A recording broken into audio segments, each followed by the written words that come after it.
Right now, a thin bubble of magnetized wind is the only thing standing between you and the most hostile environment in the known universe. Beyond our sun's protective reach lies a realm so empty that a single hydrogen atom drifts through every cubic centimetre with no companion beside it. Temperatures swing from near absolute zero to millions of degrees within the same cubic light year. Radiation that would shred your DNA pours in from every direction without anything to stop it. 2 human-made spacecraft have crossed into this abyss, and what they found rewrote everything we thought we knew about the space between stars. This is not the gentle darkness of science fiction. This is interstellar space, and its true nature is far more terrifying than silence. If you enjoy journeys that change how you see reality, consider tapping that like button and subscribe. Now, settle in, get comfortable, let's begin.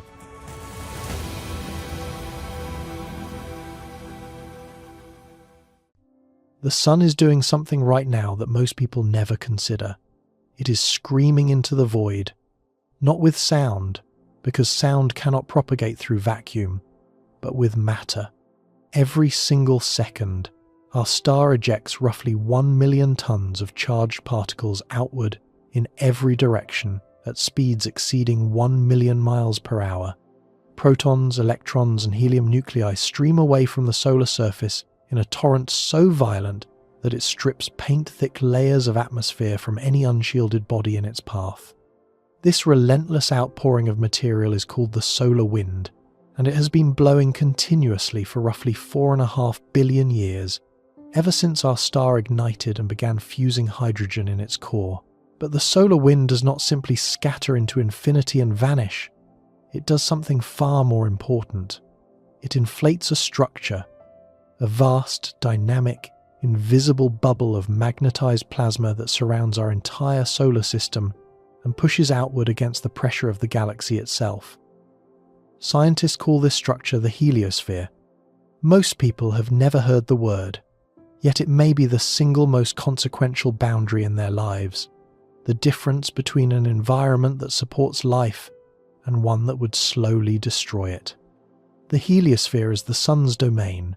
Everything inside it is shaped, governed, and protected by our star's magnetic field and particle output. The magnetic field lines that originate at the solar surface are carried outward by the solar wind, twisting into an enormous spiral pattern that astronomers call the Parker spiral, named after the physicist Eugene Parker, who first predicted the solar wind's existence in 1958. At the time, Parker's proposal was controversial. Many physicists dismissed the idea that the sun could continuously emit a stream of charged particles fast enough to reach the outer solar system. He submitted his paper to the Astrophysical Journal, where both reviewers recommended rejection. The editor overruled them and published it anyway. Within a few years, direct spacecraft measurements confirmed that Parker was right. The solar wind was real, and it was everywhere. Those magnetic field lines, carried outward by the wind, wrap around the sun's equatorial plane and extend outward for billions of miles, creating a magnetic architecture that defines the local space environment. Inside this architecture, conditions are fundamentally different from what lies beyond. The particle population is dominated by solar material. Protons and electrons from the sun vastly outnumber particles originating elsewhere. The magnetic field traces back to a single source, our star, giving the entire region a coherent magnetic identity.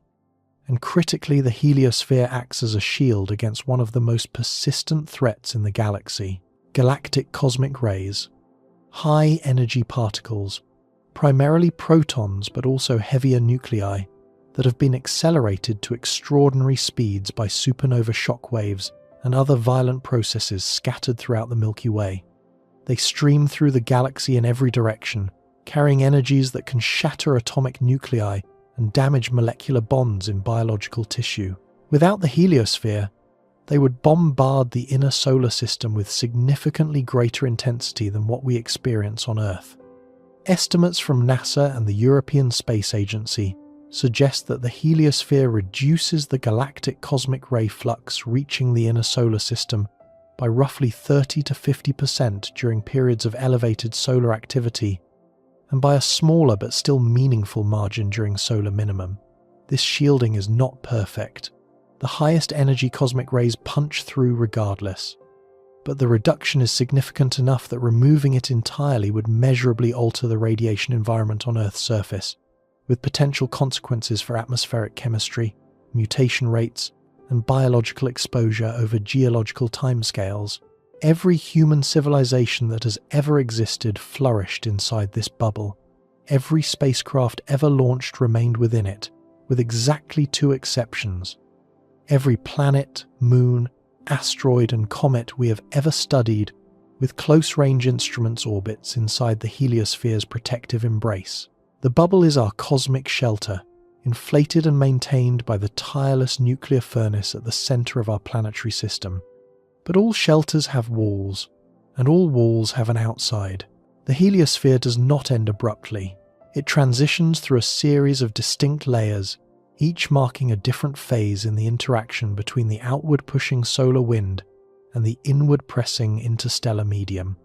Understanding these layers is essential to grasping where interstellar space truly begins and why crossing that threshold changes everything.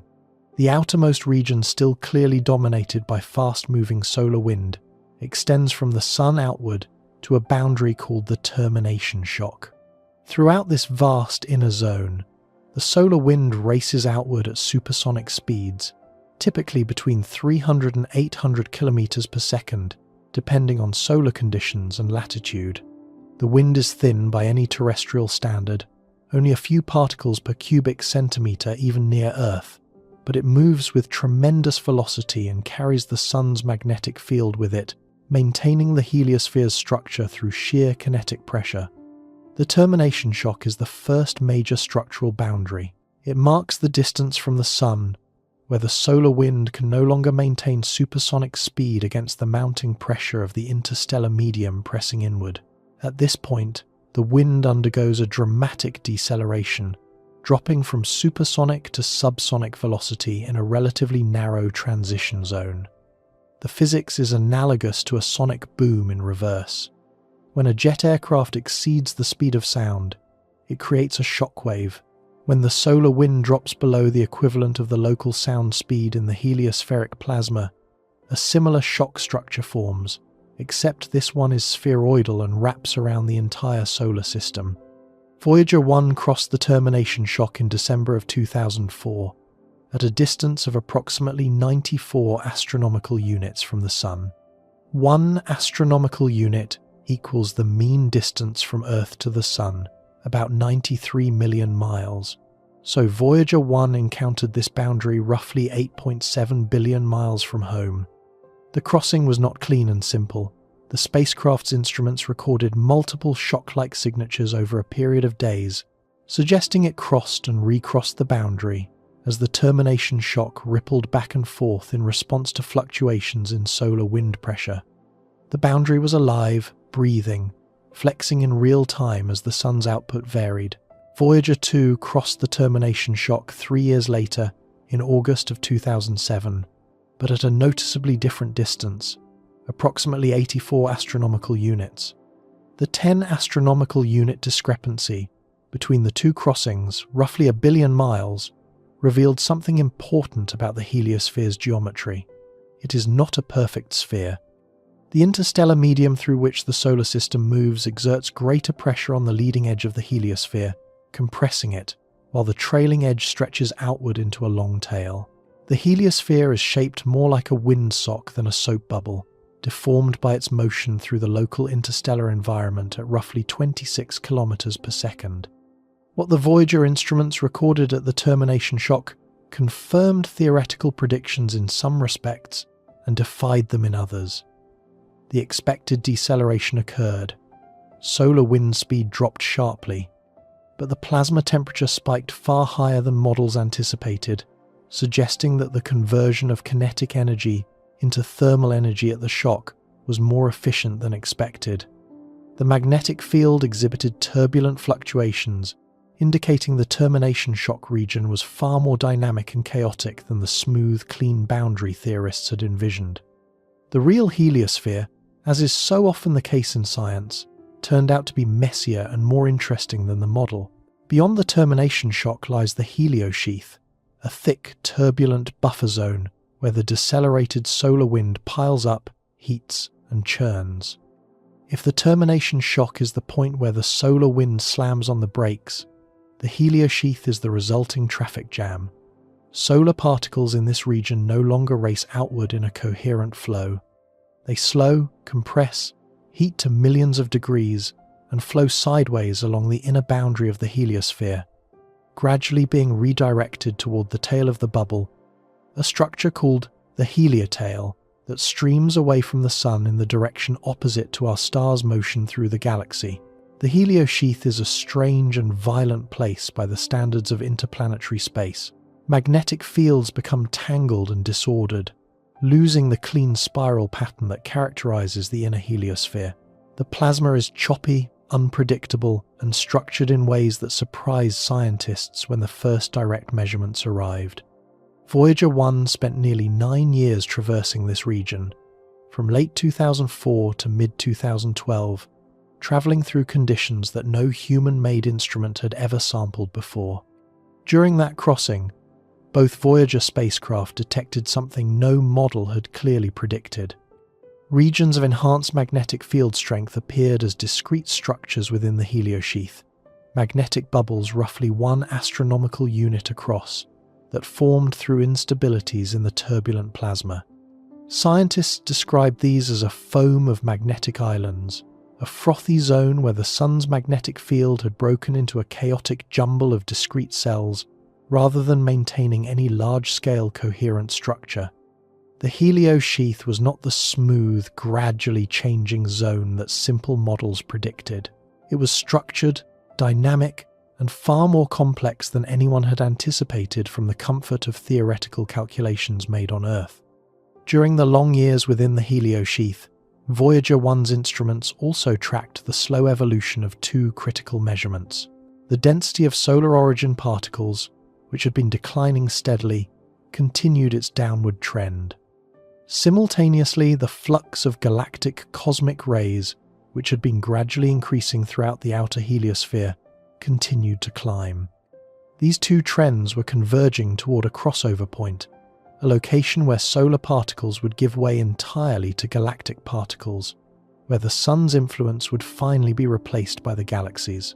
The scientists monitoring the data from their offices at the Jet Propulsion Laboratory knew that crossover point had a name: the heliopause, and then it came. The heliopause is the outermost edge of the heliosphere, the surface where the outward pressure of the solar wind finally reaches equilibrium with the inward pressure of the interstellar medium. Cross this line, and you are no longer inside the Sun's magnetic domain. You are no longer surrounded by particles that originated at our star.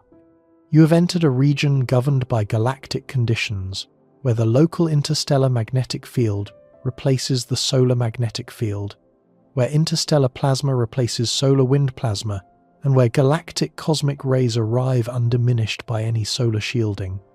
Voyager 1 crossed the heliopause on or around August 25, 2012, at a distance of approximately 121 astronomical units from the Sun. That translates to roughly 11.3 billion miles. The crossing was not immediately recognized. Data from the spacecraft arrived on Earth with a lag of approximately 17 hours at the speed of light, and the instruments told a story that required months of careful, sometimes contentious analysis to fully interpret. The confusion arose because different instruments gave seemingly contradictory signals. The cosmic ray detector told a clear story. On August 25th, the count rate of galactic cosmic rays jumped sharply upward, roughly 9% above the already elevated levels measured in the outer heliosheath, and substantially higher than values recorded deeper inside the heliosphere, and the flux of lower energy solar particles dropped to essentially zero. These 2 signatures together painted an unambiguous picture. The spacecraft had left the zone dominated by solar particles and entered the zone dominated by galactic particles. But the magnetometer told a different story, or seemed to. Many models had predicted that the magnetic field direction would rotate substantially at the heliopause, shifting from the Sun's Parker spiral orientation to the interstellar field's orientation. Voyager 1's magnetometer recorded a change in field strength and some shift in direction, but not the dramatic rotation that some theorists expected. This discrepancy fueled months of debate. Had Voyager 1 truly crossed the heliopause, or had it merely entered an unusual region within the heliosheath where solar particles happened to be depleted? The resolution came from an unexpected source. In early 2012, a powerful solar eruption sent a shockwave rippling outward through the heliosphere. Approximately 13 months later, in April of 2013, the disturbance reached Voyager 1's location and caused the thin plasma surrounding the spacecraft to oscillate, producing measurable electron density waves. The plasma wave instrument aboard Voyager 1 detected these oscillations, and crucially, their frequency allowed scientists to calculate the density of the surrounding plasma directly. The density was approximately 0.055 electrons per cubic centimeter, far higher than what would be expected inside the heliosheath, and consistent with the expected density of the local interstellar medium. This measurement settled the debate. Voyager 1 was not in a depleted pocket of the heliosheath. It was in interstellar space. The plasma density confirmed it. The cosmic ray data confirmed it. The only remaining puzzle was why the magnetic field direction had not shifted more dramatically, and subsequent analysis suggested that the interstellar field in our immediate neighborhood happens to be oriented not too differently from the outer heliospheric field, a coincidence of local geometry rather than evidence against the crossing. Voyager 2 provided even more definitive confirmation when it crossed the heliopause on November 5, 2018, at a distance of approximately 119 astronomical units. Crucially, Voyager 2 carried a functioning plasma science instrument, a device that directly measures the temperature, density, and velocity of the surrounding charged particles. Voyager 1's equivalent instrument had failed in 1980, decades before the heliopause crossing, robbing scientists of the most direct measurement possible for that historic first passage. Voyager 2's plasma instrument delivered beautifully.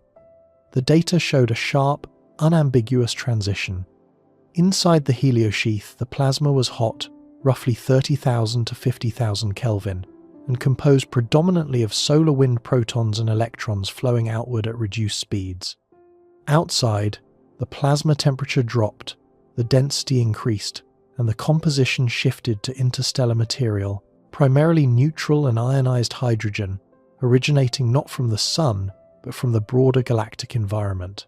The change occurred over a remarkably thin boundary, less than 1 astronomical unit in extent. The heliosphere did not fade out gradually. It ended. The transition was a membrane, not a gradient. This sharpness deserves emphasis because it overturns a common misconception. Many people imagine the boundary of the heliosphere as a gradual dimming, a long, slow transition from solar to interstellar conditions unfolding over billions of miles. The Voyager data showed the opposite. The heliopause is thin. The change is crisp. On one side, the Sun rules. On the other, the galaxy takes over. The contrast is stark, measured in different particle populations, different magnetic field configurations, different radiation environments, and it happens within a distance smaller than the gap between Earth and the Sun. Here is where a critical distinction must be made, because it addresses one of the most common misunderstandings about where interstellar space actually begins. When most people hear the term solar system, they think of the Sun and its family of planets, moons, asteroids, and comets. The outermost recognized planet, Neptune, orbits at roughly 30 astronomical units. The Kuiper Belt, home to Pluto and thousands of icy bodies, extends to approximately 50 astronomical units. Beyond that, astronomers believe, lies the Oort cloud, a hypothetical shell of icy objects that may stretch from roughly 2,000 to as far as 100,000 astronomical units from the Sun. Objects in the Oort cloud are still gravitationally bound to our star.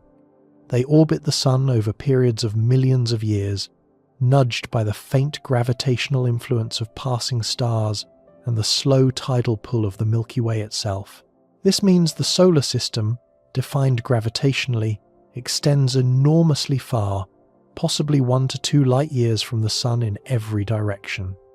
The heliopause, by contrast, sits at roughly 120 to 140 astronomical units. That is less than 2/100ths of a light-year. The heliosphere occupies a tiny fraction of the Sun's gravitational domain, less than 1/10,000th of the volume enclosed by the Oort cloud's outer boundary. This creates a situation that is both physically real and deeply haunting. Objects in the outer Oort cloud are still part of our solar system in the gravitational sense. They still orbit the Sun, but they exist outside the heliosphere, fully immersed in interstellar space. They have no solar magnetic shielding. They are bombarded by the full galactic cosmic ray flux. They drift through interstellar plasma. They are, for all practical environmental purposes, interstellar objects that happen to be gravitationally tethered to a distant star. Their surfaces have been processed by galactic cosmic radiation for billions of years. Their chemical evolution has been shaped by the interstellar medium rather than by the solar wind. They are members of the solar system in name, but residents of interstellar space in reality. Interstellar space, therefore, does not begin at the edge of the solar system's gravitational influence. It begins much closer, at the heliopause, and everything beyond that thin membrane exists in a fundamentally different physical environment, regardless of whether it is still gravitationally attached to the Sun.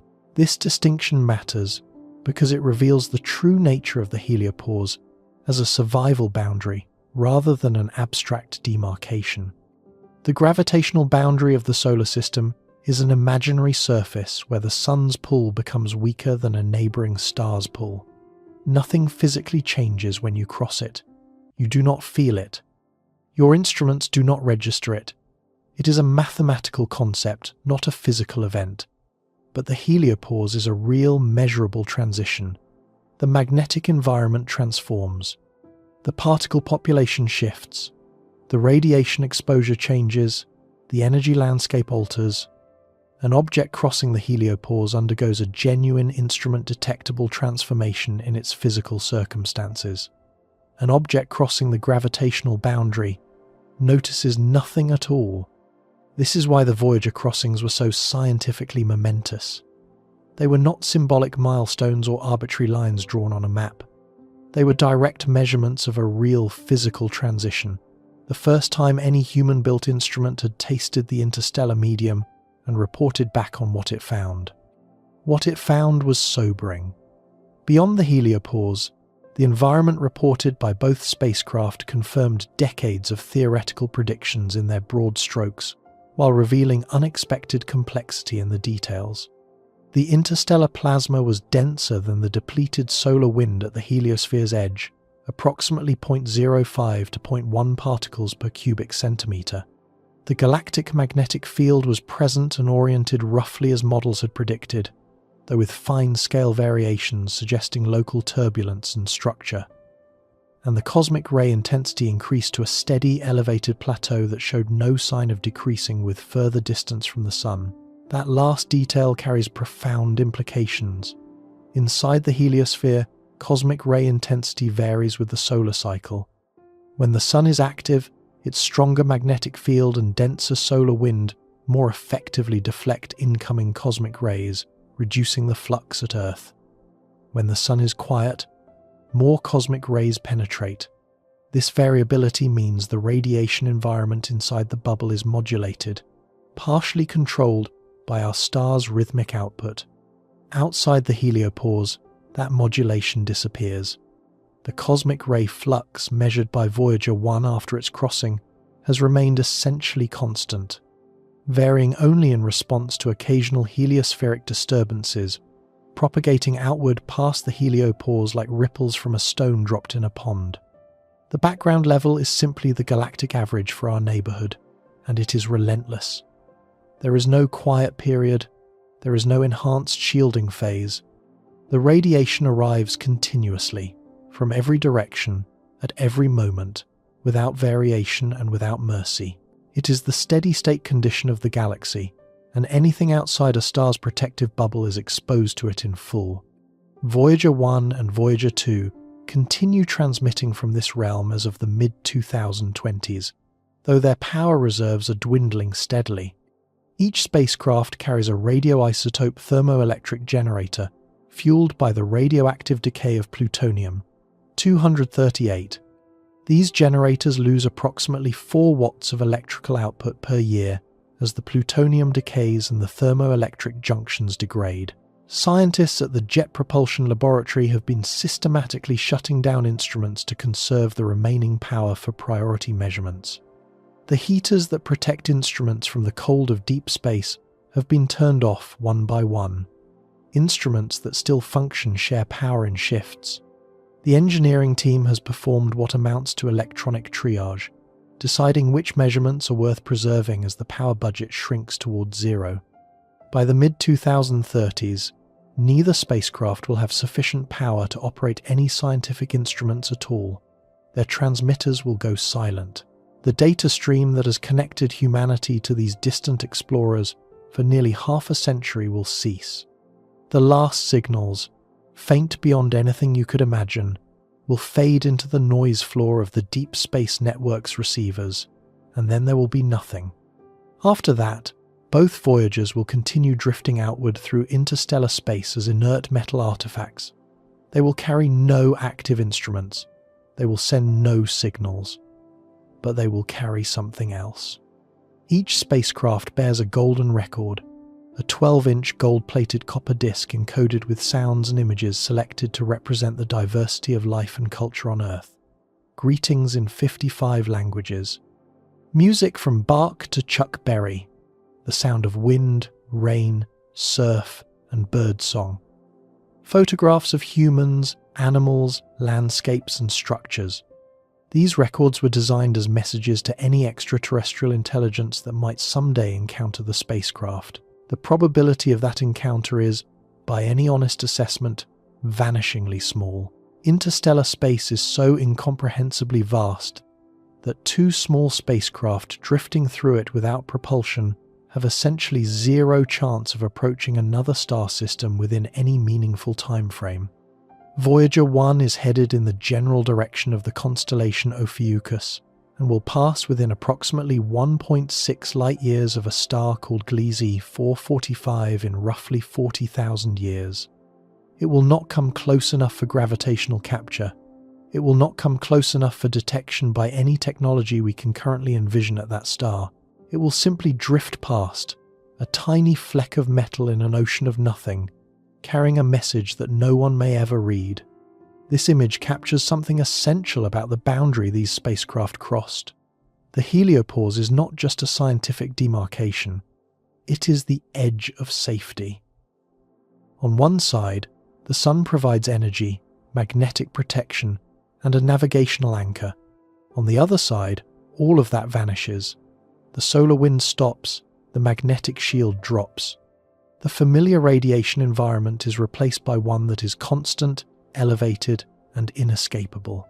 The sun itself diminishes from a life-giving furnace to a bright point of light that grows slowly fainter with every passing year, every passing decade, every passing millennium, until it is lost among the millions of other points of light that look exactly the same.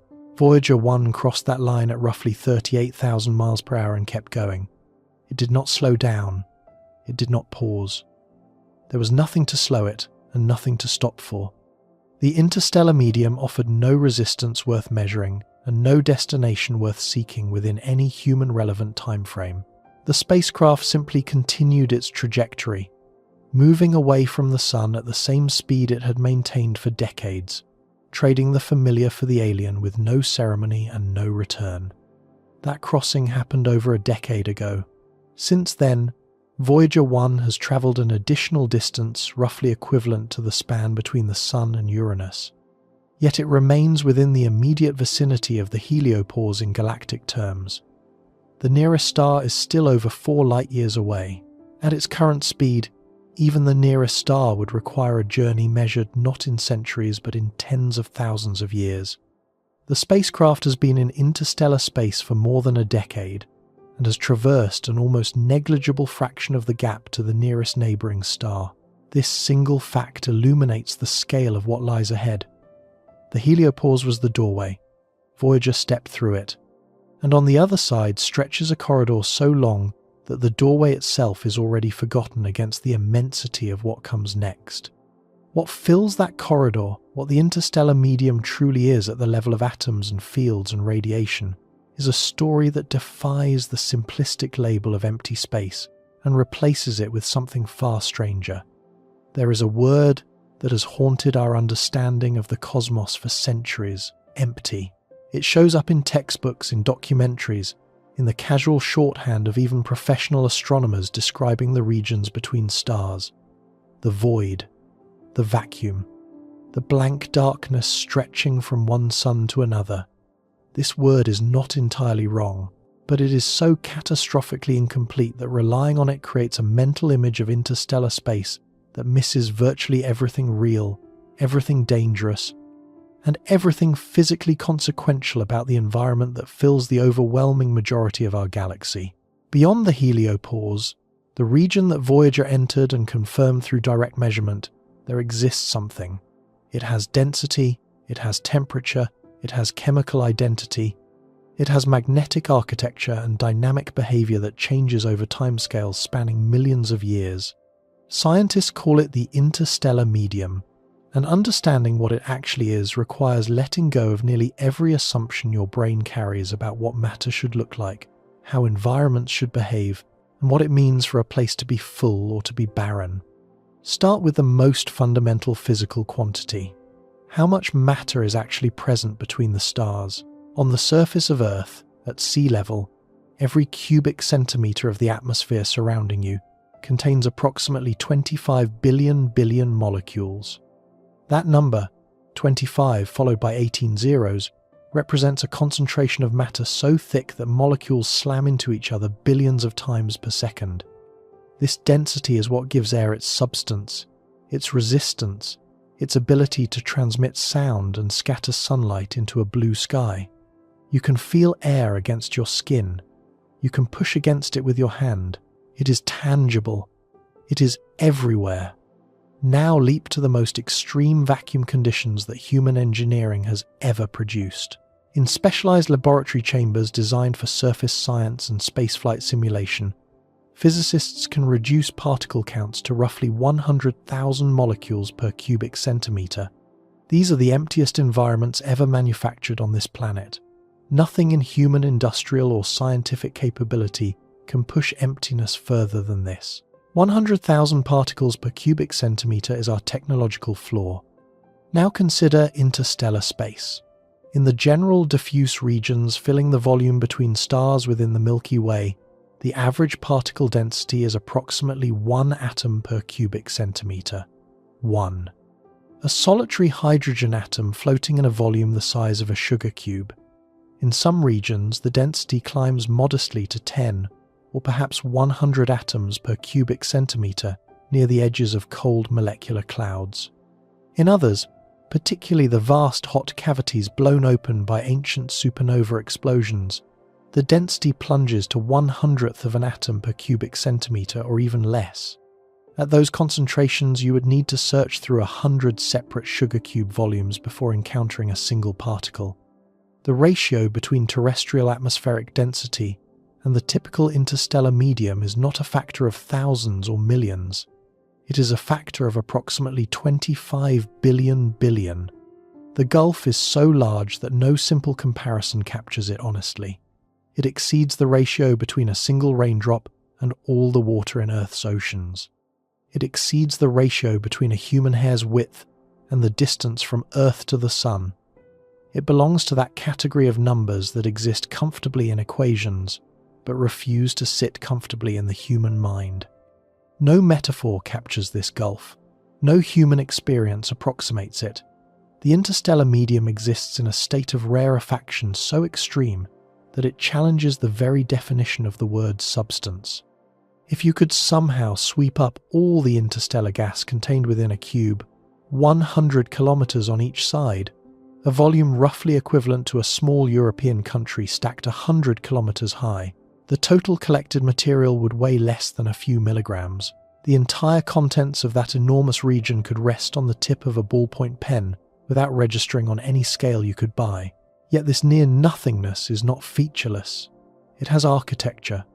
It has phases that coexist in a complex and dynamic relationship governed by heating, cooling, and the relentless input of energy from stellar sources throughout the galaxy. Understanding these phases is essential to grasping what the interstellar medium actually is, rather than what the word empty lazily implies. Scientists have identified several distinct states in which the interstellar gas exists, each characterized by radically different temperatures and densities, each occupying a different fraction of the galaxy's volume, and each maintained by different physical processes. The cold neutral medium is, relatively speaking, the densest stable phase of the diffuse interstellar gas. Here, particle concentrations reach 20 to 50 atoms per cubic centimetre, still preposterously thin by any earthly standard, but representing genuine concentrations relative to the surrounding medium. Temperatures in this phase hover around 80 to 100 Kelvin, approximately negative 170 to negative 190 degrees Celsius. Hydrogen atoms in these regions move sluggishly, barely drifting through space. The cold neutral medium tends to organize itself into sheets and filaments and irregular clumps distributed throughout the galactic disk. These cold structures are where star formation ultimately begins. When enough cold gas accumulates in a single gravitational well, the internal thermal pressure can no longer resist the inward pull, and the gas collapses toward the formation of new stellar systems. But this dense, cold phase occupies only a small fraction of the galaxy's interstellar volume, perhaps 2 to 4%. It is the exception within an environment that is already an exception to everyday experience. Far more volumetrically significant is the warm neutral medium. Here, temperatures rise to approximately 6,000 to 10,000 Kelvin, and densities drop to roughly 0.2 to 0.5 atoms per cubic centimetre. Hydrogen, in this phase, remains electrically neutral, each atom retaining its single electron, but the atoms move at considerably higher velocities due to the elevated thermal energy. The warm neutral medium fills an estimated 30 to 40% of the galactic disk's volume, forming the pervasive background through which colder clouds and hotter cavities are scattered. This is the phase that the Voyager spacecraft encountered after crossing the heliopause. The local interstellar cloud, the specific parcel of interstellar gas through which our solar system is currently travelling, consists primarily of warm, partially ionized gas at temperatures near 7,000 Kelvin, with a density of roughly 0.2 atoms per cubic centimetre. It is the interstellar medium's default setting in our cosmic neighbourhood. Hotter and more tenuous still is the warm ionized medium, where temperatures climb to 8,000 to 12,000 Kelvin, and ultraviolet photons from massive young stars have stripped electrons from hydrogen atoms, converting the gas into a plasma of free protons and free electrons. This ionized gas behaves fundamentally differently from its neutral counterpart. Plasma responds to magnetic fields. Its motions generate electrical currents.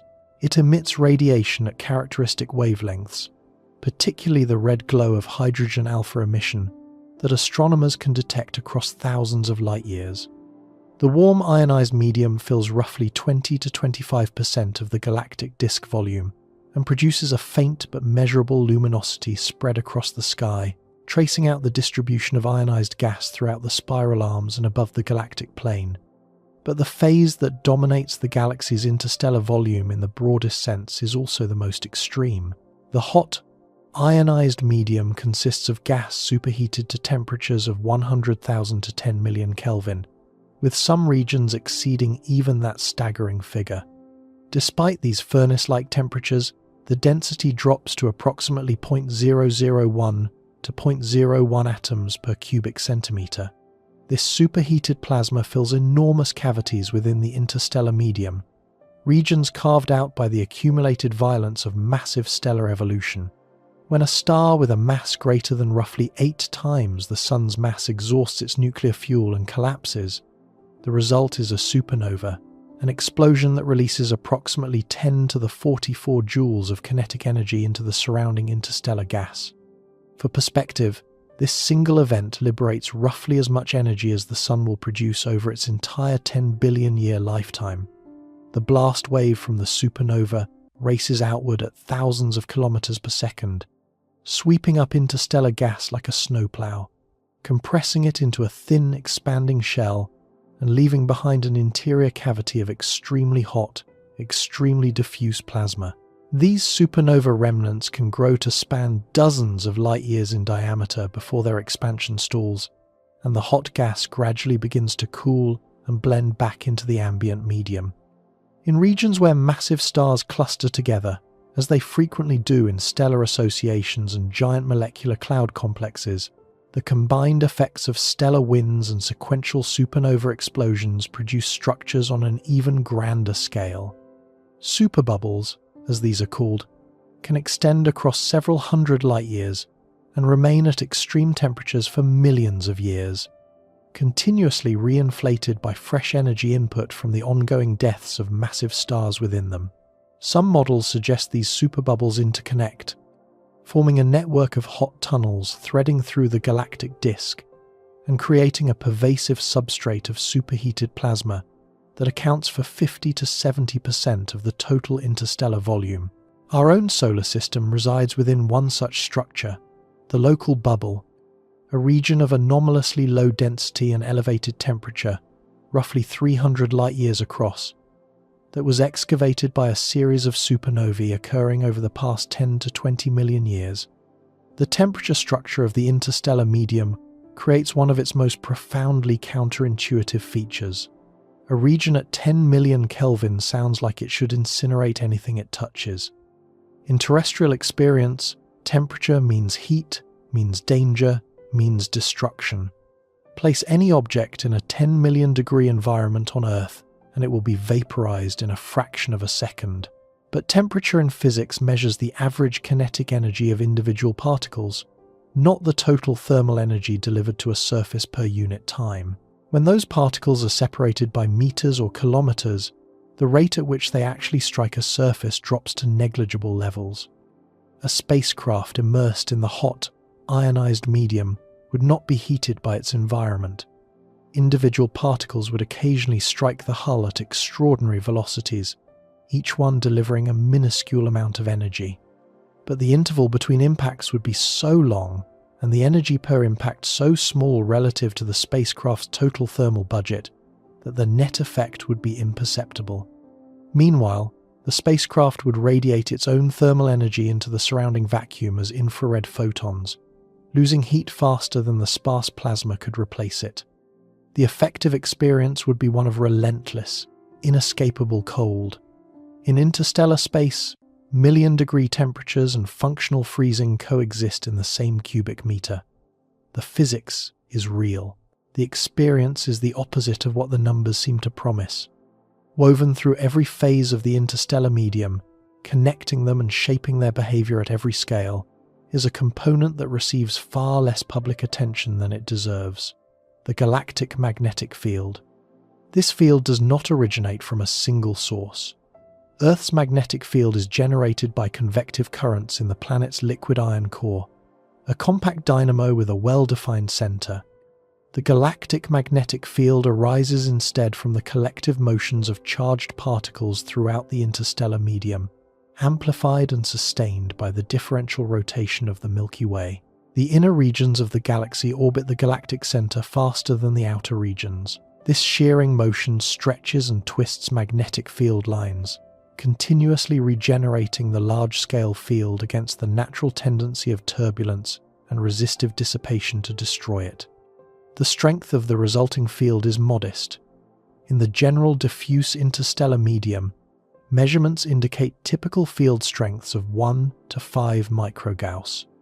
Earth's surface magnetic field, by comparison, measures approximately 500 milligauss. The galactic field is roughly 100,000 to 500,000 times weaker than the field that deflects your compass needle.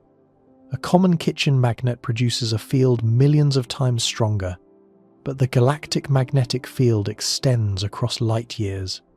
It threads through the spiral arms, curves along the disk, loops into the halo above and below the galactic plane.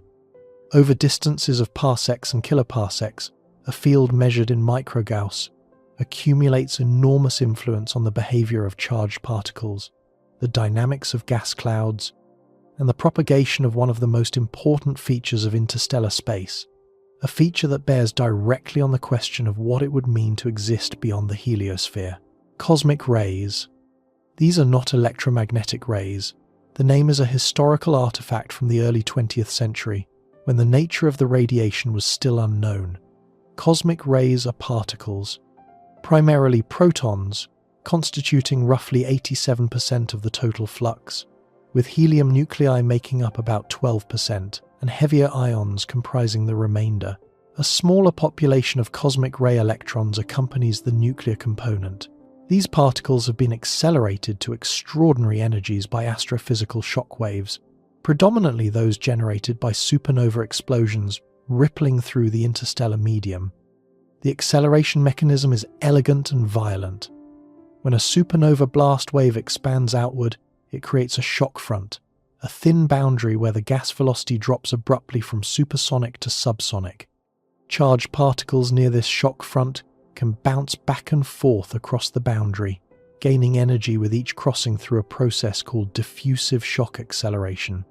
The particle approaches the shock, is deflected by turbulent magnetic fields on one side, crosses the shock, is deflected again on the other side, recrosses, and gains energy at each transit.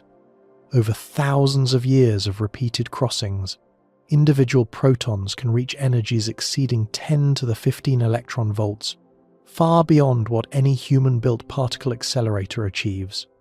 Once launched into the interstellar medium, these energetic particles begin a long and tortuous journey through the galaxy. They do not travel in straight lines.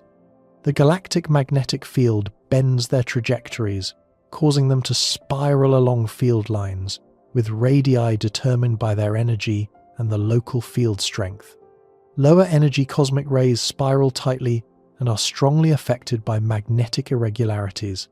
Higher energy particles spiral more broadly and are deflected less, but all are scattered by the turbulent magnetic structures that permeate the interstellar medium, randomizing their directions over time. The result of this scattering is that cosmic rays, having originated from point sources like individual supernova remnants, are thoroughly mixed throughout the galaxy within tens of millions of years. They arrive at any given location from essentially all directions simultaneously. Their angular distribution is isotropic to a remarkable degree. You cannot point at a cosmic ray and trace it back to its source, because its path has been scrambled beyond recovery by millions of years of magnetic deflections. The energy spectrum of cosmic rays spans a breathtaking range. At the low end, particles carry energies of a few 100 million electron volts, comparable to protons in a medical cyclotron. At the high end, ultra-high energy cosmic rays exceed 10 to the 20 electron volts, carrying as much kinetic energy in a single proton as a baseball thrown at 60 miles per hour. The flux drops steeply with increasing energy. Low and moderate energy cosmic rays are relatively abundant. The extreme events are extraordinarily rare, but even the moderate energy population, arriving continuously from all directions, represents a steady, unrelenting radiation environment that has no equivalent inside the heliosphere. This is because the heliosphere, as established in the previous part of this story, actively deflects a substantial fraction of incoming galactic cosmic rays. The solar magnetic field and the outward pressure of the solar wind create a barrier that lower energy cosmic rays cannot easily penetrate. During periods of high solar activity, this shielding is enhanced. During solar minimum, it weakens but does not disappear. The effect is measurable and significant.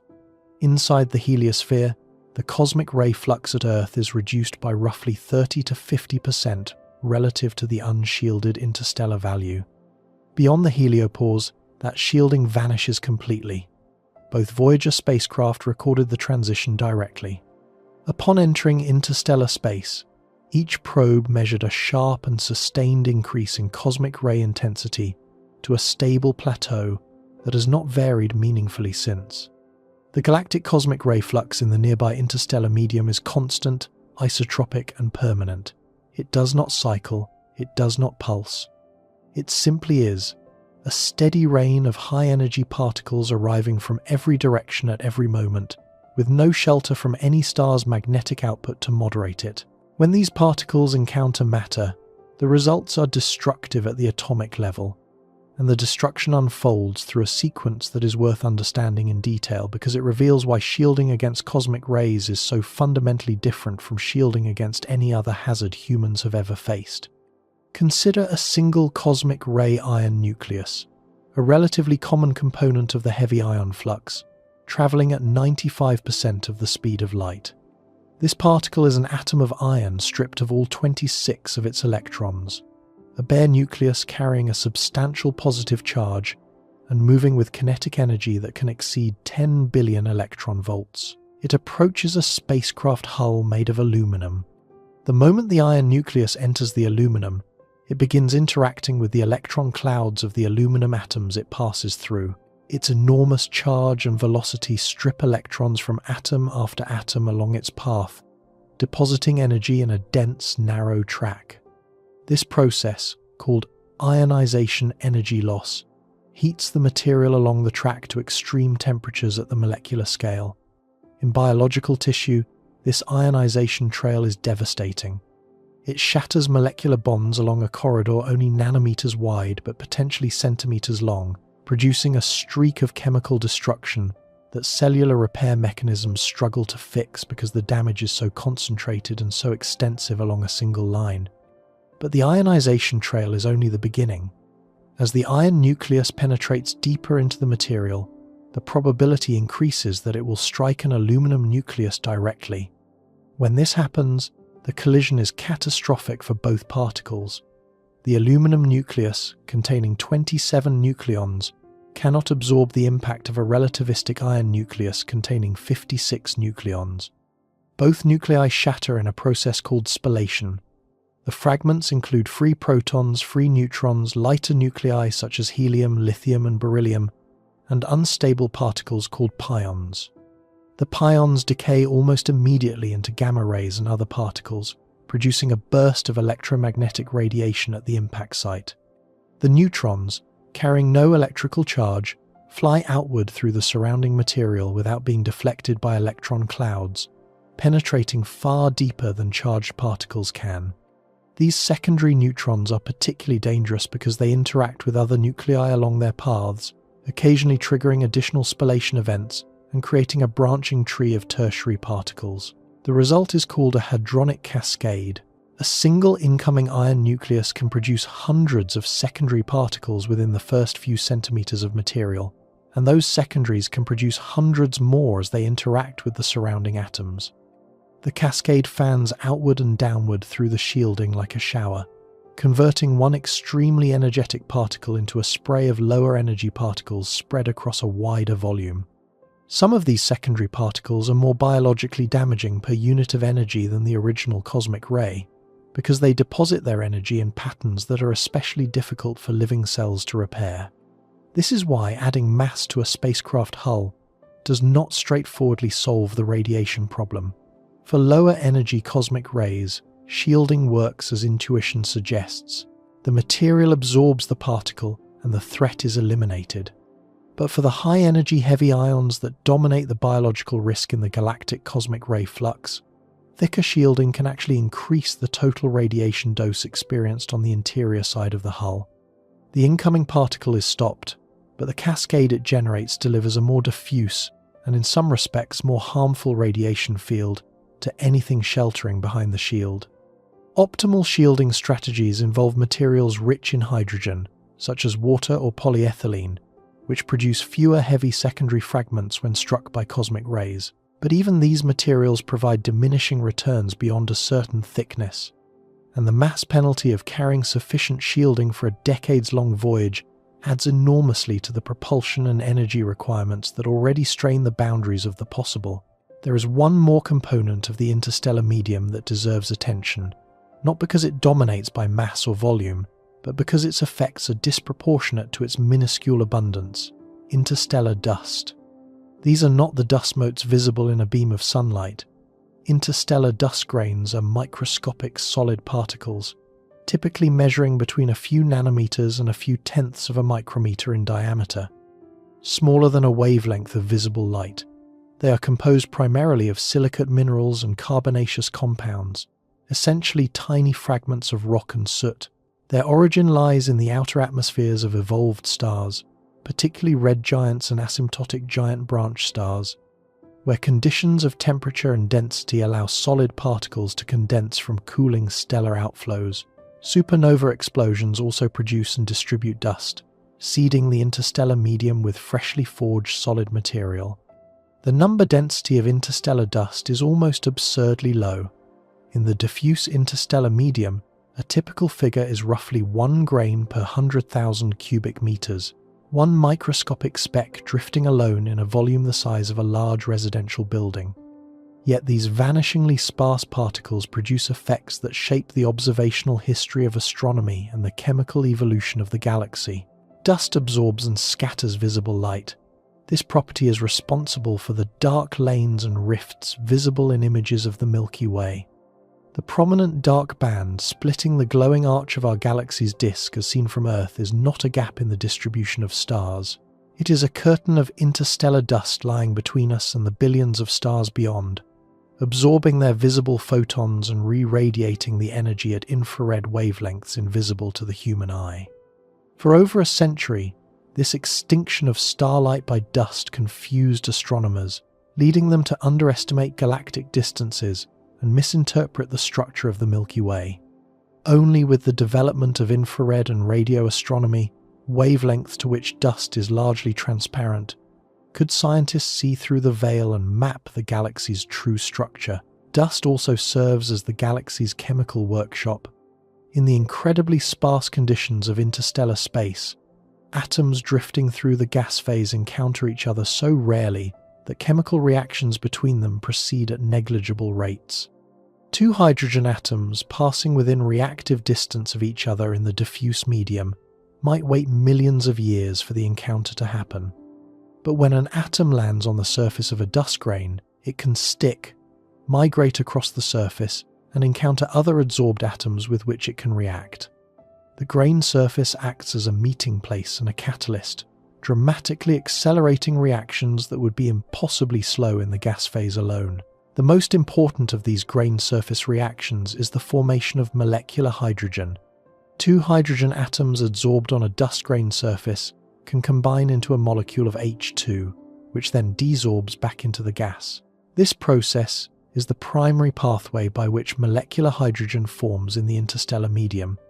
Without dust grains facilitating this reaction, the galaxy's supply of molecular hydrogen, the essential fuel for gravitational collapse and star formation, would be drastically lower.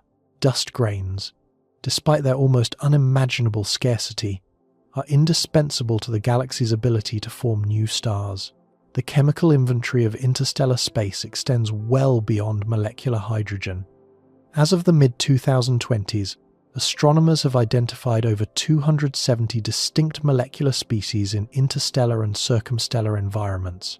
Simple diatomics like carbon monoxide and hydroxyl radical are common in many phases of the medium. More complex molecules, including formaldehyde, methanol, acetaldehyde, and even amino acid precursors like glycine, have been detected in cold, dense molecular clouds where temperatures drop below 20 Kelvin and densities climb above several thousand particles per cubic centimeter. Polycyclic aromatic hydrocarbons, large carbon ring structures, appear to be ubiquitous throughout the diffuse medium, producing characteristic infrared emission features that astronomers detect across the galaxy and beyond. This molecular richness is concentrated overwhelmingly in the cold, dense phase. In the warm and hot phases that fill most of the interstellar volume, ultraviolet radiation from nearby and distant stars dissociates molecular bonds within timescales of a few 100,000 years. Only the hardiest molecules persist in exposed diffuse conditions. primarily carbon monoxide, which is shielded by its own abundance through a process called self-shielding, and molecular hydrogen in regions where even modest dust columns provide protection from photodissociation. The general diffuse interstellar medium between stars is chemically sparse, a thin broth of atoms and atomic ions with occasional molecular survivors and scattered microscopic dust grains. This, then, is what fills the space between stars, not nothing, not the featureless void of popular imagination. It is a dynamic, layered, magnetically threaded, radiation-saturated, chemically active medium with temperature extremes spanning 5 orders of magnitude, density variations covering 4 orders of magnitude, solid particles catalyzing molecular formation on their microscopic surfaces, and high-energy particles streaming through every cubic centimeter at nearly the speed of light.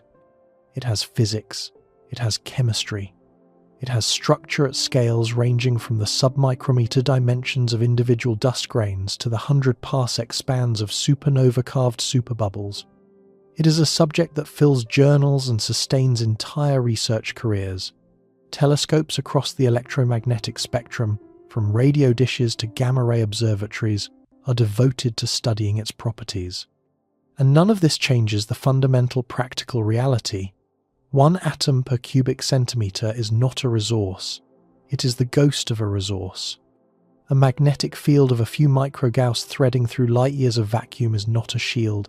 It is a structural feature of the void itself.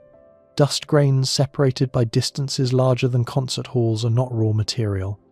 They are isolated motes adrift in a desert that makes the Sahara look like an ocean. Cosmic rays arriving from every direction at every moment are not an inconvenience. They are an unceasing assault with no shelter anywhere in the medium capable of stopping them.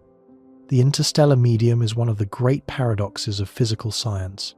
It is simultaneously fascinating and useless, rich in phenomena and devoid of anything an organism or a machine could exploit. It is an ocean with no water you could drink, a landscape with no ground you could stand on, a sky with no air you could breathe. It is there. It is real. It has been studied for a century and will be studied for centuries more. But for anything attempting to cross it, to survive within it, to use it as a medium of travel rather than a subject of remote observation, the interstellar medium offers precisely nothing. Its phases and structures and magnetic fields and molecular species are irrelevant to the traveller. What matters is the absence of usable matter, the absence of harvestable energy, the absence of shielding, the absence of landmarks, way stations, or any feature that could serve as a resource rather than a hazard. The interstellar medium is not empty in the way a layperson imagines, but it is barren in a way that is, if anything, worse than true emptiness. Because true emptiness would at least be simple. The interstellar medium is complex, structured, and actively hostile, a thin stew of radiation and magnetism and near vacuum that extends for light years in every direction without offering a single handhold to anything passing through. What this barrenness means, when combined with the staggering distances that separate one stellar system from the next, is a question that transforms the interstellar medium from a scientific curiosity into something far more consequential, a barrier so vast and so featureless that crossing it challenges the limits of physics itself. Knowing the composition of interstellar space and understanding what it means to exist within it are two fundamentally different things. Everything described so far about the interstellar medium has been the language of a physicist, cataloguing phases, measuring densities, tracing magnetic architecture. All of that is accurate. All of it matters scientifically. But none of it answers the question that actually haunts the human imagination when we look up at the night sky and wonder about the stars. Could we ever get there? Could anything get there? And if not, why not? The answer is not a simple no. It is something worse than no. It is a cascading series of physical constraints, each one independently daunting, that combine to produce a barrier so comprehensive that it challenges the limits of what any technology, no matter how advanced, could plausibly overcome. Interstellar space does not block travel with a wall. It blocks travel with distance, deprivation, and time, the three most patient adversaries in all of physics. Begin with what happens to anything that leaves the heliosphere and attempts to persist in the interstellar medium without the protection of a star. Inside the solar system, energy is abundant. Sunlight floods the inner planets with a generous and reliable power source. At Earth's orbital distance, the solar flux delivers approximately 1,360 watts per square meter. A surface the size of a dining table, aimed directly at the sun, receives enough energy to power a small home. Even at Jupiter, 5 times farther from the sun, solar panels can still generate meaningful electricity. The Juno spacecraft operates entirely on solar power at Jovian distances, a testament to how far solar engineering has advanced. But solar intensity obeys the inverse square law. Double your distance from the sun and the flux drops to 1/4. Triple the distance and it falls to 1/9. By the orbit of Neptune, roughly 30 astronomical units from the sun, solar flux has diminished to approximately 1/900th of its value at Earth. Still technically usable with very large arrays, but marginal. By the heliopause at 120 astronomical units, the flux has fallen to less than 1/14,000th of what Earth receives. And these are still distances measured within the heliosphere, still cosmically trivial compared to the gaps between stars.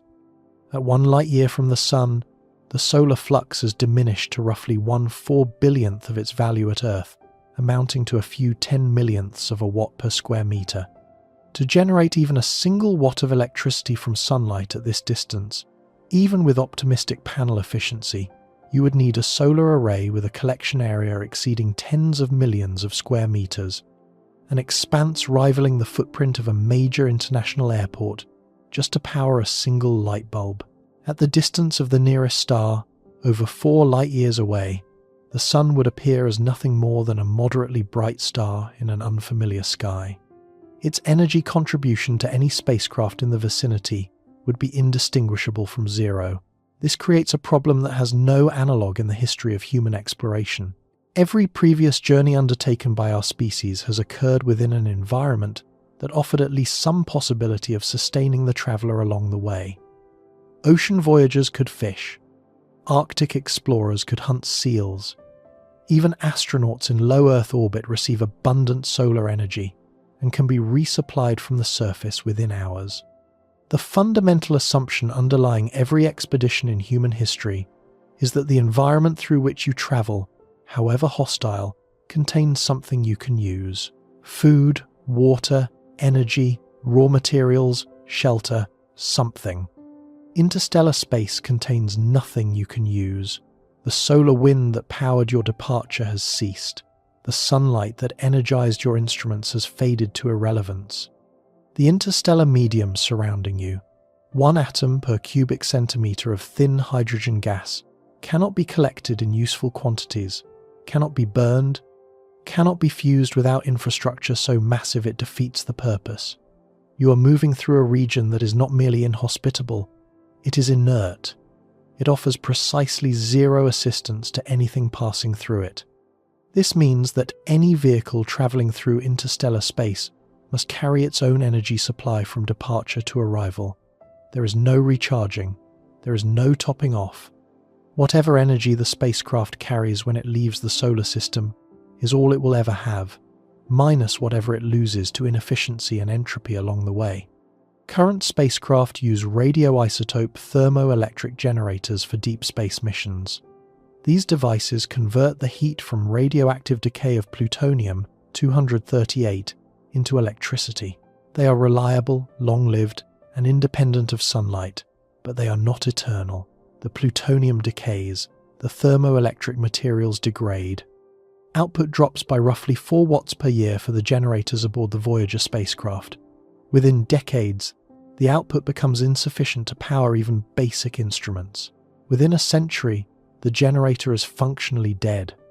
Nuclear fission reactors offer more power for longer durations, and designs for space-rated fission systems have existed since the 1960s. The Soviet Union flew over 30 fission-powered spacecraft during the Cold War, and NASA has periodically revisited reactor concepts for deep space applications. But even fission fuel is finite. A reactor sized for a modestly powered spacecraft might operate for decades, perhaps a century with careful fuel management.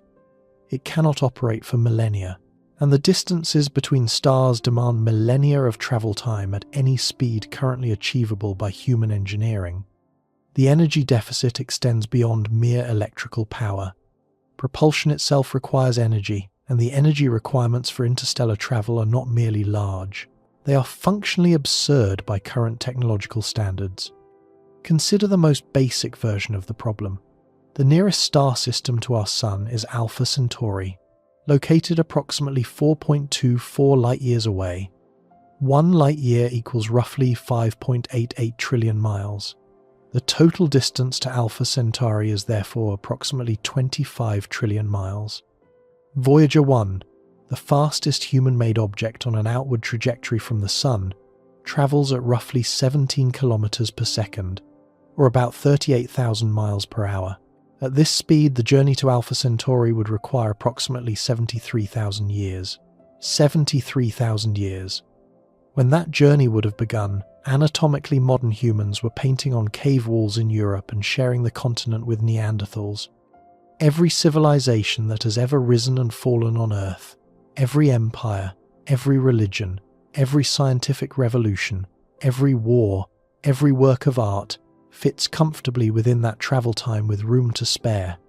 The entire recorded history of humanity, roughly 5,000 years, represents less than 7% of a single trip to the nearest star at our current best speed. What about faster?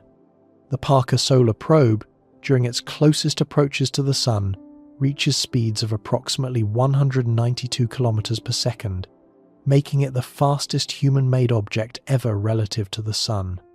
If a spacecraft could somehow maintain that extraordinary velocity on an outward interstellar trajectory, the trip to Alpha Centauri would still take approximately 6,600 years. The ancient Sumerians were inventing cuneiform writing roughly that long ago. An entire arc of human civilization would pass before the spacecraft arrived. To bring the travel time down to anything remotely approaching a human lifetime requires velocities that are, by current engineering standards, almost inconceivably fast. At 10% of the speed of light, roughly 30,000 kilometers per second, the crossing to Alpha Centauri would take approximately 42 years. A crew departing in their 20s might arrive in their 60s. Demanding, but not impossible in principle for a single generation. At 20% of the speed of light, the trip shrinks to roughly 21 years. Almost manageable if everything else about the mission could be solved. But achieving these speeds requires energy inputs that dwarf anything humanity has ever produced for a single purpose. The kinetic energy of a moving object scales with the square of its velocity. Double the speed and you quadruple the required energy. To accelerate a modest 1,000 kilogram payload, roughly the mass of a small car, to 10% of the speed of light requires approximately 4.5 times 10 to the 17 joules of kinetic energy. This is equivalent to roughly 107 megatons of TNT. More than twice the yield of the most powerful nuclear weapon ever detonated, the Soviet Tsar bomber, and that calculation accounts only for the payload itself. It ignores the mass of the propulsion system, the fuel, the shielding, the life support systems, and the structural framework required to hold everything together. It also ignores the energy needed to decelerate at the destination, which for a conventional rocket doubles the total fuel requirement through the tyranny of the rocket equation.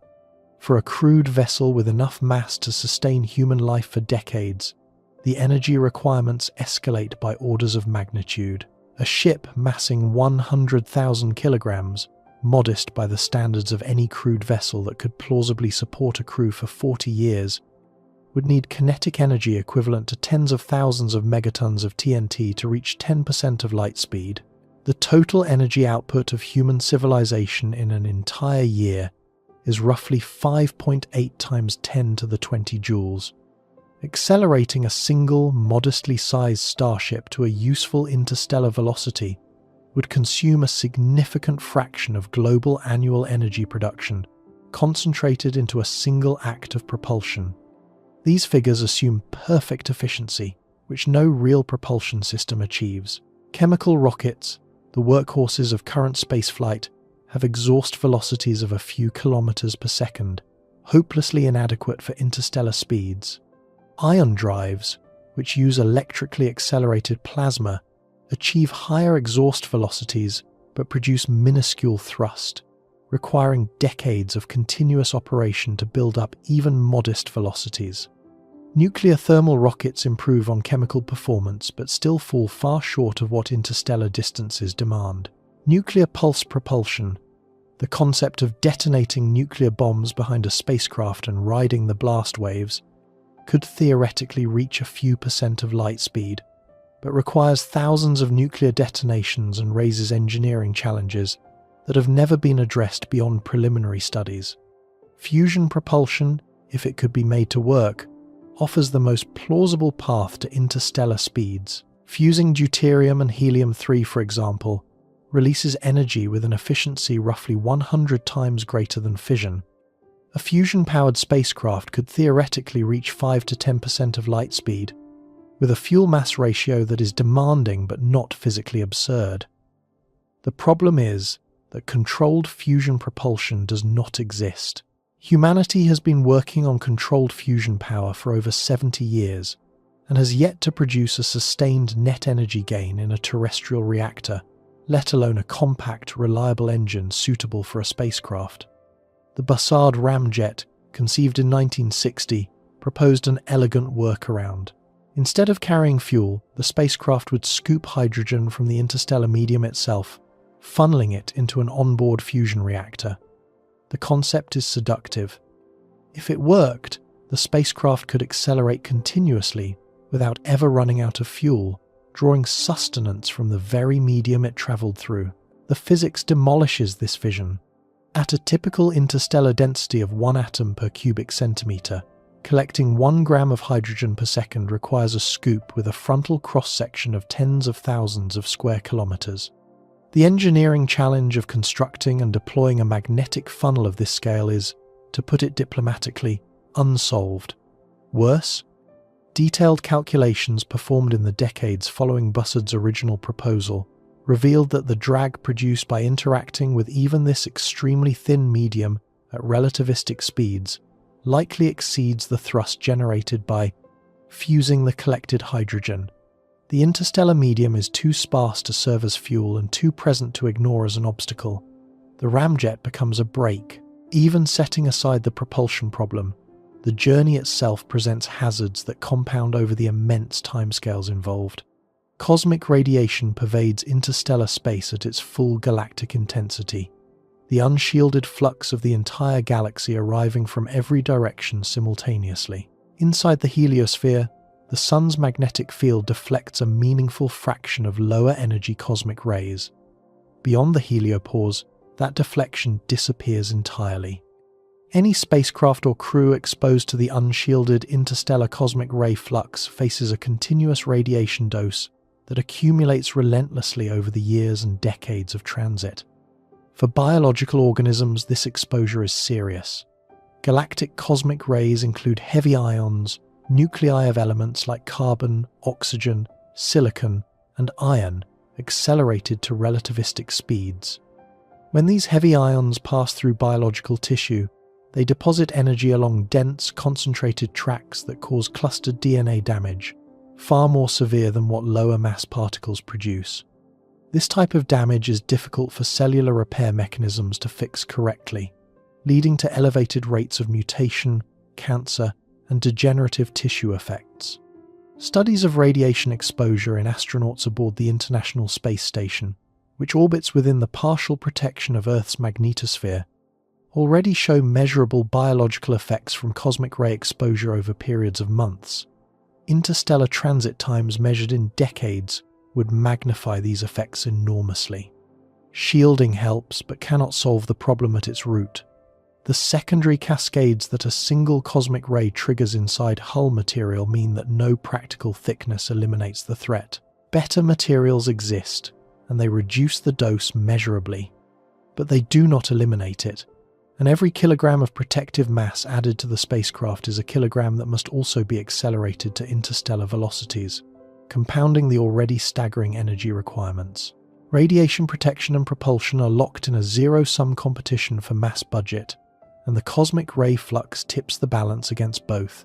For electronic systems, the situation is somewhat more manageable but still significant. Radiation-hardened electronics can tolerate higher doses than biological tissue, but they are not immune.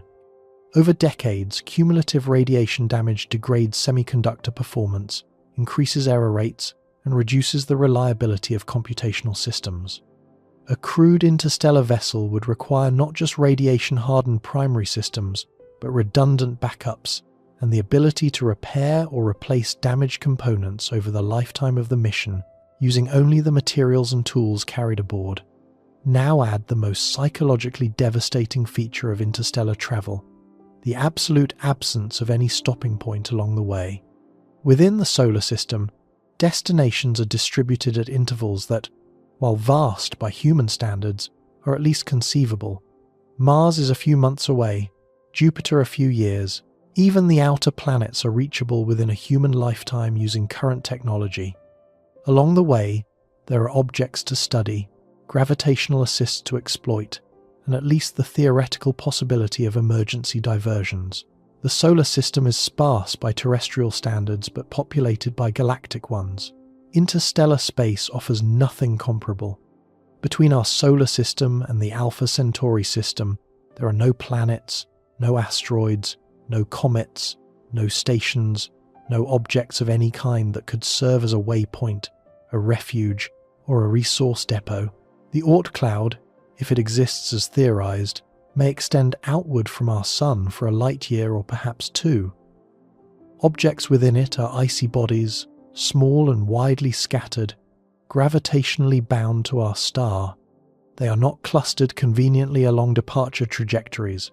They are distributed across an enormous spherical shell, with typical separations of billions of miles between individual objects.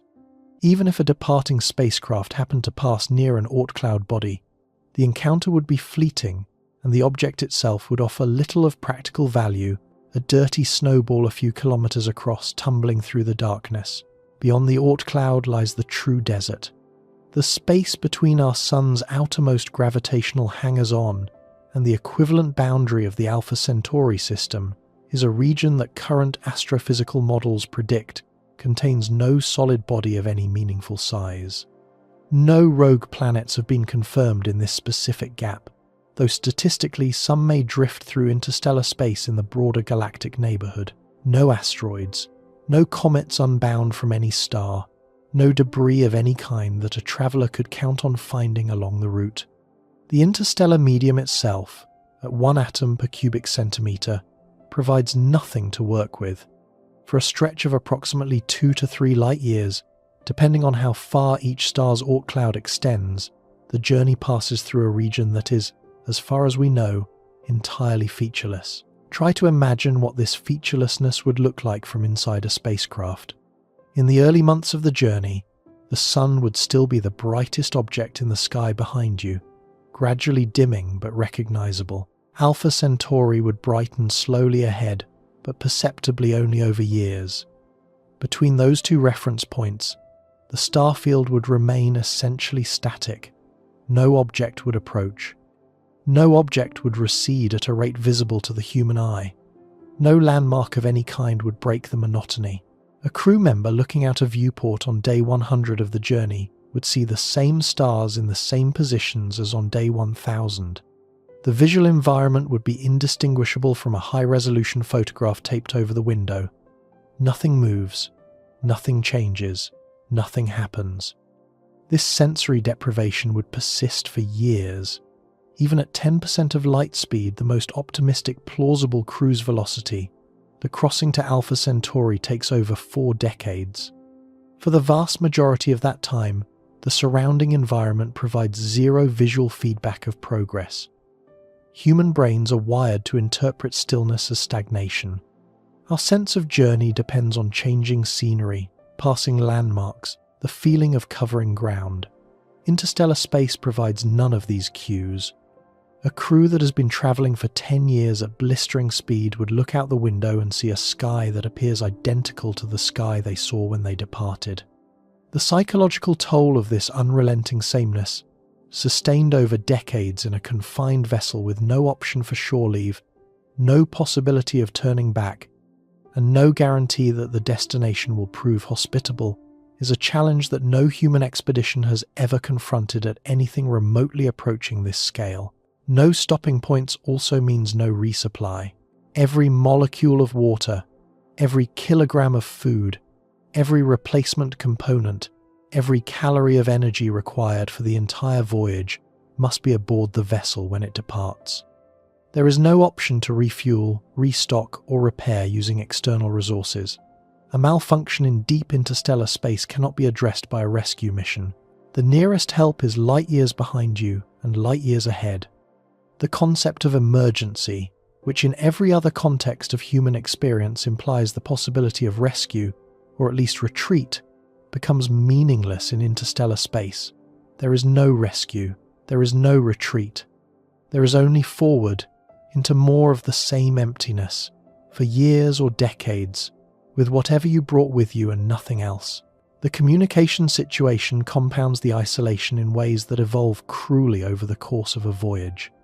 At launch, a spacecraft departing the solar system would maintain near real-time communication with Earth.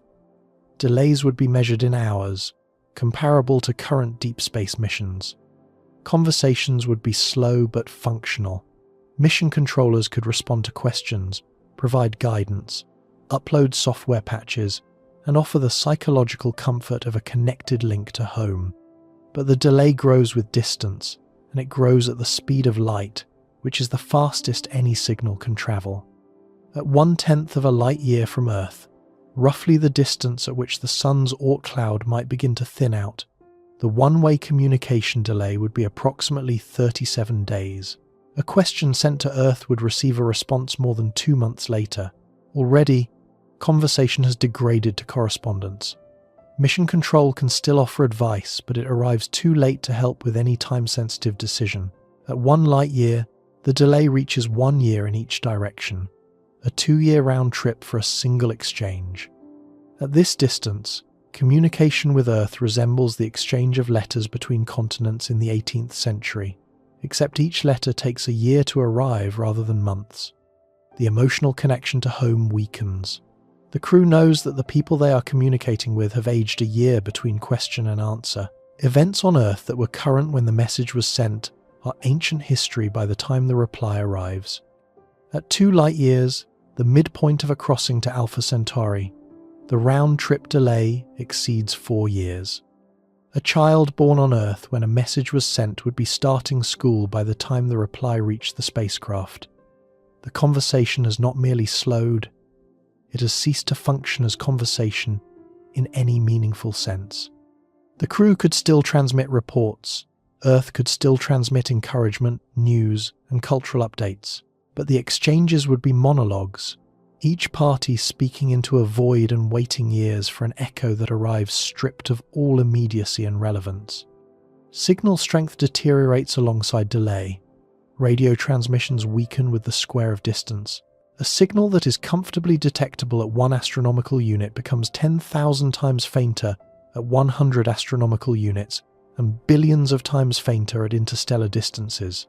The Deep Space Network, NASA's array of massive radio dishes used to communicate with interplanetary probes, can maintain contact with spacecraft at the heliopause, only because the spacecraft carry relatively powerful transmitters and the ground stations use antennas up to 70 meters in diameter. At interstellar distances, even these systems would struggle.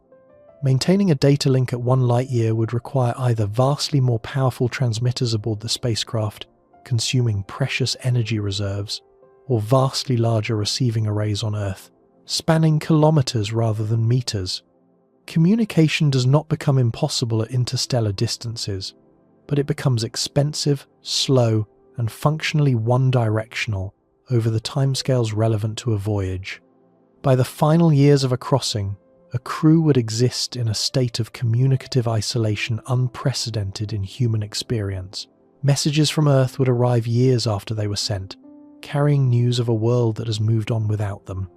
Replies sent from the spacecraft would not reach Earth until years after the voyage had ended, one way or another.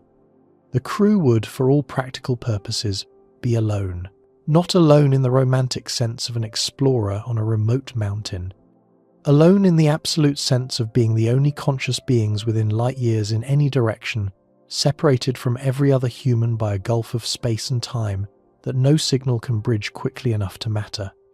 All of these constraints, energy, radiation, isolation, sensory deprivation, communication decay, absence of resources, apply to the simplest possible interstellar crossing, a trip to the single nearest star. The distances to other stars escalate rapidly, and the compounding of every difficulty makes each additional light year qualitatively more punishing than the last. Within 10 light years of the Sun, there are approximately 12 known star systems. Some are single stars, others are binary or triple systems. The average spacing in this immediate neighbourhood is a few light years, which is relatively dense by galactic standards, because we happen to sit within a moderately populated region of the Orion Spur, a minor structural feature between larger spiral arms. But even within this relatively cosy neighbourhood, the difficulty of reaching specific targets varies enormously. Alpha Centauri at 4.24 light-years is the closest.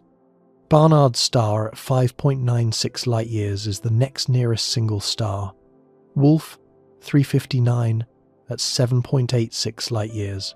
Lalande, 2, 1, 1, 85 at 8.31. Sirius at 8.6. Each additional light-year of distance does not simply add a proportional amount of travel time. It compounds every challenge simultaneously. A voyage to Barnard's star at 10% of light speed would take roughly 60 years instead of 42. Those extra 18 years demand 18 additional years of food, water, air, and energy. 18 more years of cosmic ray exposure. 18 more years of material degradation, mechanical wear, and electronic fatigue. 18 more years of psychological endurance in a confined, unchanging environment. 18 more years during which any single point failure in a critical system could prove fatal with no possibility of external assistance. At 10 light-years, the pool of accessible stars expands modestly, but the transit times stretch to a century, 100 years aboard a spacecraft. No human being has ever lived that long, let alone lived that long inside a metal vessel hurtling through a radiation-saturated vacuum. A journey of this duration would require either technologies that do not currently exist, such as reliable suspended animation, or a fundamental reconception of the mission as a generational endeavour, a vessel designed not for a crew that departs and arrives, but for a population that lives and dies aboard the ship, with their descendants completing the voyage. Generational ships introduce their own cascade of difficulties. Maintaining a stable, functional society for a century or more within a closed environment with finite resources and zero external input is a social engineering challenge without precedent. Every calorie must be produced on board through agriculture or recycling. Every birth must be balanced against available resources. Every dispute must be resolved without the option of anyone leaving. The ship becomes a world unto itself, a sealed terrarium that must sustain human civilization across multiple generations while travelling through a void that offers no help and no forgiveness for mistakes. At 20 light-years, the transit time at 10% of light speed reaches 2 centuries. At 50 light-years, 5 centuries. At 100 light-years, a millennium. These are not distances to obscure stars in remote corners of the galaxy. These are distances to the nearest few thousand stellar neighbours in our own arm of the Milky Way. The galaxy itself spans 100,000 light-years. At 10% of the speed of light, crossing it would take 1 million years. Even at the speed of light, a physical impossibility for any massive object, the crossing would require 100,000 years, a span roughly equal to the entire existence of anatomically modern humans on Earth. Each step outward along this ladder of distance deepens the isolation and multiplies the hostility. A ship traveling to a star 50 light-years away would spend 5 centuries in the interstellar medium, 500 years of cosmic ray bombardment, 500 years of equipment aging, 500 years of recycling the same water, the same air, the same finite stock of materials, 500 years during which a message sent home would not receive a reply for a century. The crew that departed would be ancestors, mythological figures to the descendants who eventually arrived, if anyone arrived at all. And the character of the medium through which the ship travels never changes. It is the same 1 atom per cubic centimetre at 50 light-years as it is at 4, the same cosmic ray flux, the same magnetic field, the same absence of shelter, landmarks, and resources. The interstellar medium does not become more hospitable at greater distances. It does not offer oases or rest stops or regions of enhanced density where a traveller might pause and gather strength. It is uniform in its barrenness across spans of space that encompass millions of potentially habitable worlds, each one separated from its neighbours by this same implacable desert. The galaxy is large enough that interstellar space transforms from a challenge into a cage. The distances are not merely inconvenient, they are isolating in a structural sense. Each star system exists within its own tiny sphere of warmth, energy, and protection, surrounded on all sides by a medium that offers nothing to anything attempting to bridge the gap. The gaps are not just wide, they are empty, and the combination of width and emptiness creates a barrier that is qualitatively different from any obstacle that speed or cleverness can straightforwardly overcome. This is the nature of the hostile desert that fills the galaxy between its stars. It has no defences because it needs none. Its weapon is not force but absence, the slow accumulation of nothing over distances so vast that time itself becomes the enemy. Light year after light year, it offers no sustenance, no reprieve, no change in conditions, only the steady compounding of distance, radiation, and deprivation over spans of time that mock human lifetimes, human engineering and human patience. The medium itself is thin, the distances are not, and it is the distances, amplified by the barrenness of the medium, that transform interstellar space from an empty corridor into something far more formidable, a barrier that may define the fundamental character of the galaxy itself. What remains to be understood is the most unsettling realization of all. This barrier is not an anomaly within the Milky Way. It is not a localized desert between a few unfortunate stars. It is the dominant physical feature of the entire galaxy, and what it reveals about the true nature of our cosmic home challenges everything we think we see when we look up at the night sky. Step back now from the spacecraft and the engineering and the calculations of energy and velocity. Forget for a moment the question of whether humans could ever cross the interstellar void. Set aside the radiation dosimetry and the fuel mass ratios and the travel times measured in millennia. Instead, ask something more fundamental, something that does not depend on technology or ambition or cleverness. Ask what the Milky Way actually is, physically, when measured not by its luminous highlights but by its total volume.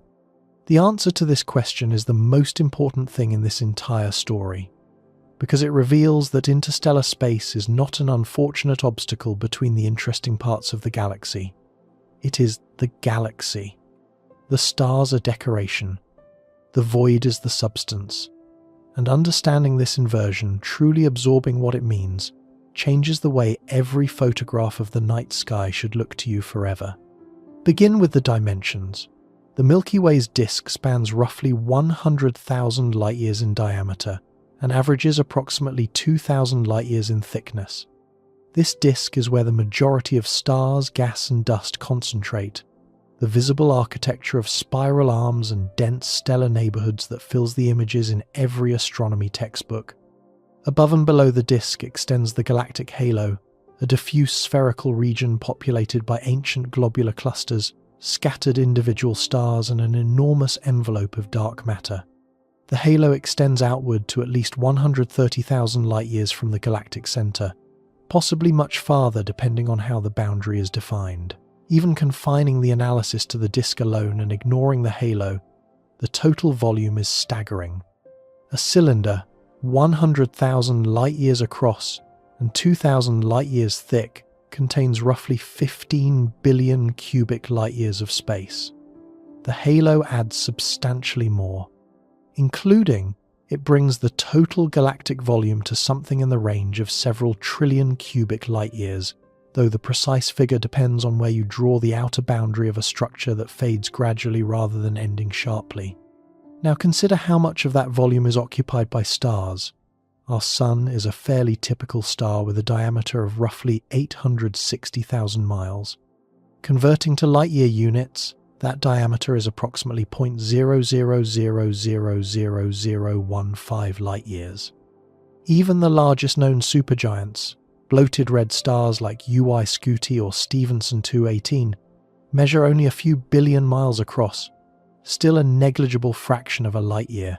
Stars are extraordinarily small relative to the spaces that separate them. In the solar neighborhood, the average distance between adjacent stars is roughly 4 to 5 light-years.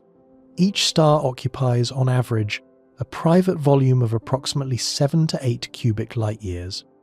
Within that volume, the star itself, even a generous estimate of its physical size, fills a fraction so small that expressing it requires scientific notation.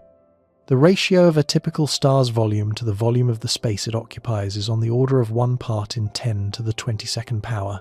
Written out, that is a 1 preceded by a decimal point and 21 zeros. It is roughly the same ratio as a single marble compared to the volume of the entire Earth. Scale this across the entire galaxy and the picture becomes overwhelming. If you could somehow sum up the volume of every star in the Milky Way, all 200 to 400 billion of them, the total stellar volume would occupy less than 1/1000th of 1% of the galaxy's total volume. The rest, the other 99.9999999%, is interstellar space. Gas at 1 atom per cubic centimeter, magnetic fields at a few microgauss, cosmic rays streaming silently in every direction, dust grains separated by distances larger than city blocks. The thin, hostile, functionally barren medium that this entire story has been describing. The galaxy is not a city of stars with gaps between them. It is an ocean of interstellar medium with stars scattered through it like grains of pollen drifting across a lake. The grains are real. The lake is what defines the environment. If you were to select a random point anywhere within the Milky Way's volume, the probability of that point falling inside a star, or even within an astronomical unit of a star, is so close to zero that for all practical purposes, it would never happen. The overwhelming likelihood is that your randomly chosen point would land in interstellar space, surrounded by near vacuum in every direction, with the nearest star a dim point of light several light-years away. This statistical reality is obscured by the way humans observe the galaxy. When we look at the Milky Way stretching across the night sky, we see stars, thousands of them to the naked eye, billions through telescopes. The visual impression is one of abundance, even crowding. The galactic disk appears to overflow with luminous points packed shoulder to shoulder in a glowing band, but this impression is a projection artifact. We are collapsing a 3-dimensional structure thousands of light-years deep into a 2-dimensional image on the inside of our retina. Stars that are separated by enormous gulfs of empty space appear to overlap when viewed along the line of sight through the disk. The apparent density is an illusion created by the geometry of observation. If you could somehow view the galaxy from outside, from a vantage point millions of light-years away, and if your eyes could resolve individual stars, the truth would be immediately apparent. The spiral arms would appear as faintly luminous wisps against a background of almost absolute blackness. The gaps between individual stars would be visible as vast dark regions punctuated by isolated pinpoints of light. The overall impression would not be one of a dense, busy structure teeming with stellar activity. It would be one of overwhelming emptiness, interrupted by occasional widely scattered sources of light. The galaxy would look sparse. It would look lonely. It would look like what it is, a structure defined not by its matter but by the void between its matter. This perspective applies not just to the Milky Way but to every spiral galaxy in the observable universe. Andromeda, with its trillion or more stars, follows the same mathematics. The vast majority of its volume is interstellar space. The Triangulum Galaxy, the Whirlpool Galaxy, every grand design spiral and every modest dwarf irregular, all of them are predominantly void by volume. Stars are everywhere outnumbered by the void surrounding them. Interstellar medium is everywhere the dominant reality. Within the Milky Way itself, the distribution of interstellar space is not uniform. The spiral arms are denser than the interarm regions. The galactic center is more crowded than the outer disk. The midplane of the disk concentrates more gas and dust than the regions above and below it. But even in the densest parts of the galaxy, interstellar space dominates. The central molecular zone near the galactic core, one of the most active star-forming regions in the Milky Way, still contains far more volume of interstellar medium than volume of stellar material. The spiral arms, those bright highways of star formation visible in images of external galaxies, are enhancements in density relative to the interarm regions, not solid structures filled with matter. A spiral arm increases the local stellar density by perhaps a factor of 2 or 3 compared to the interarm baseline. This is significant for star formation rates and for the visual appearance of the galaxy, but it does not change the fundamental character of the environment. Even inside a spiral arm, most of the volume is interstellar space. The interarm regions themselves are particularly stark. Between the Milky Way's major spiral arms stretch vast tracts of galactic disk, where the stellar density drops and the interstellar medium becomes even more dominant. A hypothetical observer positioned in the middle of an interarm gap, far from any spiral arm, would see fewer stars in every direction. The nearest stellar neighbour might be 10 or 15 light-years away rather than 4 or 5. The isolation would be deeper, the void more conspicuous, the sense of emptiness more acute. Yet even this enhanced emptiness would differ from the standard interstellar environment only in degree, not in kind. The interarm medium is still gas at roughly the same range of densities, still threaded with magnetic fields, still saturated with cosmic rays. It is simply more of the same, extending over larger, uninterrupted distances. Above and below the galactic plane, the situation becomes even more extreme. The disk is where most of the galaxy's gas, dust, and young stars concentrate. Rise a few thousand light-years above or below the midplane, and you enter the lower reaches of the galactic halo. Here the interstellar medium thins further, gas densities drop, dust becomes scarce. The stellar population consists primarily of ancient stars in globular clusters and scattered halo-filled stars, relics of the galaxy's earliest epochs. The spaces between these stars can be enormous, tens or hundreds of light-years of near-perfect vacuum separating one dim red sun from the next. The halo is interstellar space at its most absolute, a realm where matter is so rare that the concept of an environment, in any terrestrial sense, barely applies. What all of this means is that the hostility of interstellar space is not a localized hazard. It is not a danger zone that a traveller might someday learn to circumvent by finding a safer route through the galaxy. There is no safer route. The interstellar medium is everywhere. It fills the spiral arms and the interarm gaps. It extends above and below the disk. It occupies the halo. It stretches between every pair of neighbouring stars in the galaxy, without exception. There is no corridor through the Milky Way that avoids the thin gas, the cosmic rays, the magnetic fields, the functional vacuum, and the light-year distances. These conditions are not features of a particular region. They are the defining characteristics of the galaxy itself. This realization carries implications that extend well beyond the practical question of whether humans could ever build a starship. It speaks to the fundamental nature of the Milky Way as a physical structure, and to the relationship between the galaxy's luminous components and the vast, dark spaces that separate them.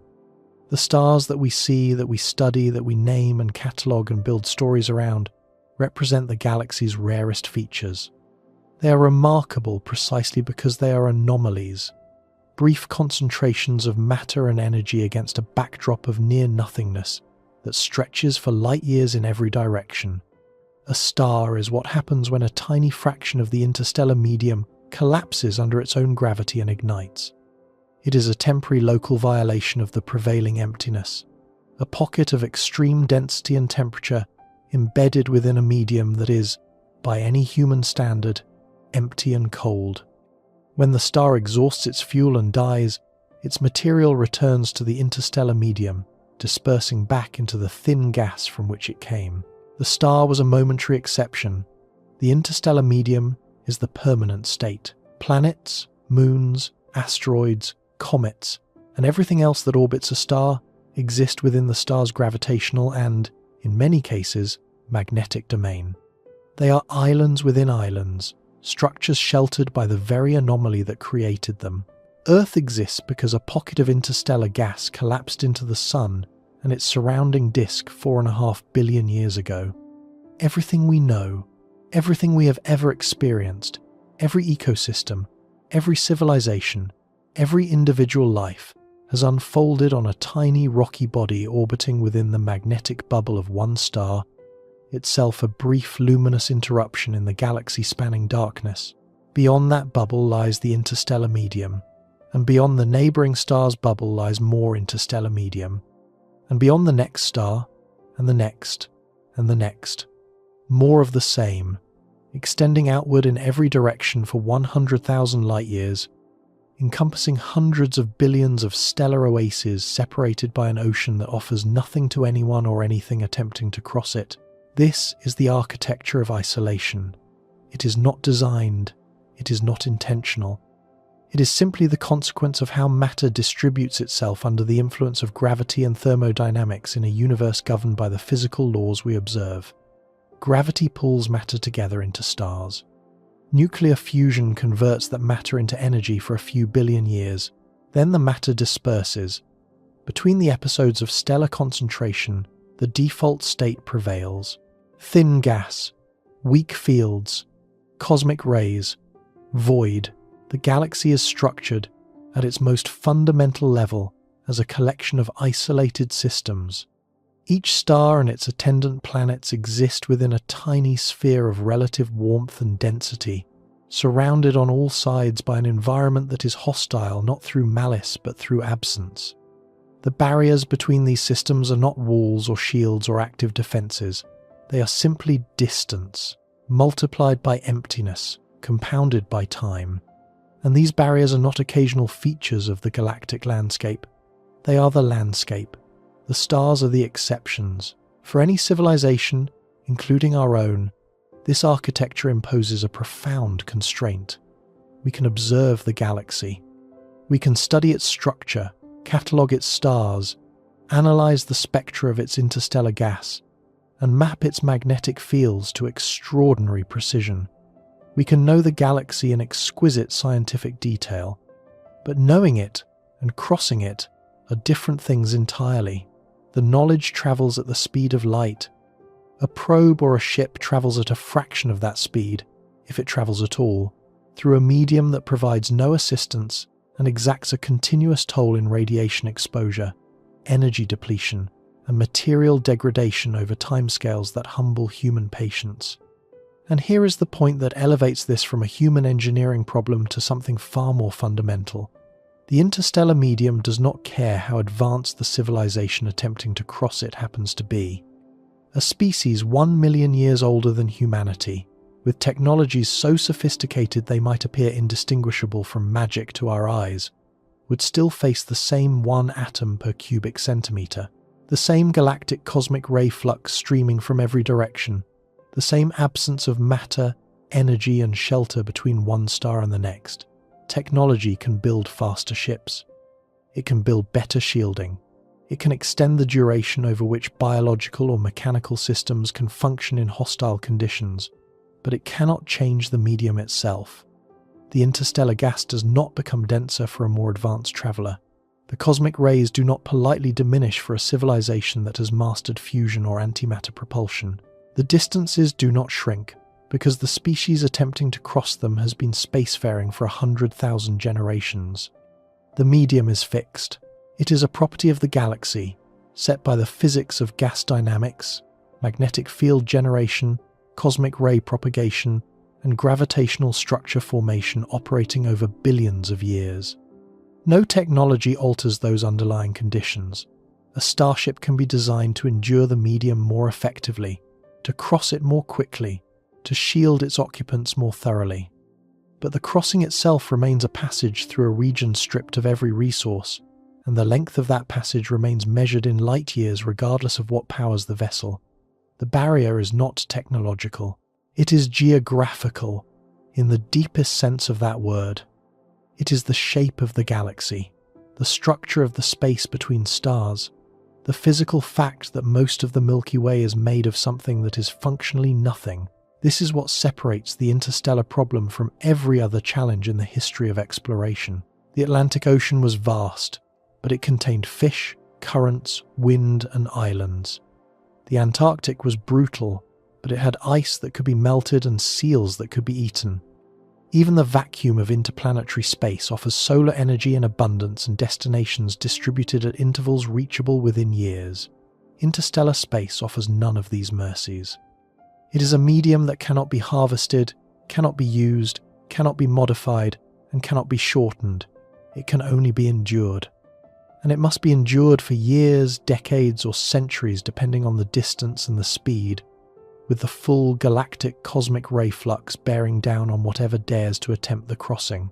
The medium does not adjust itself for ambition. It simply persists. The nearest star is 4.24 light-years away.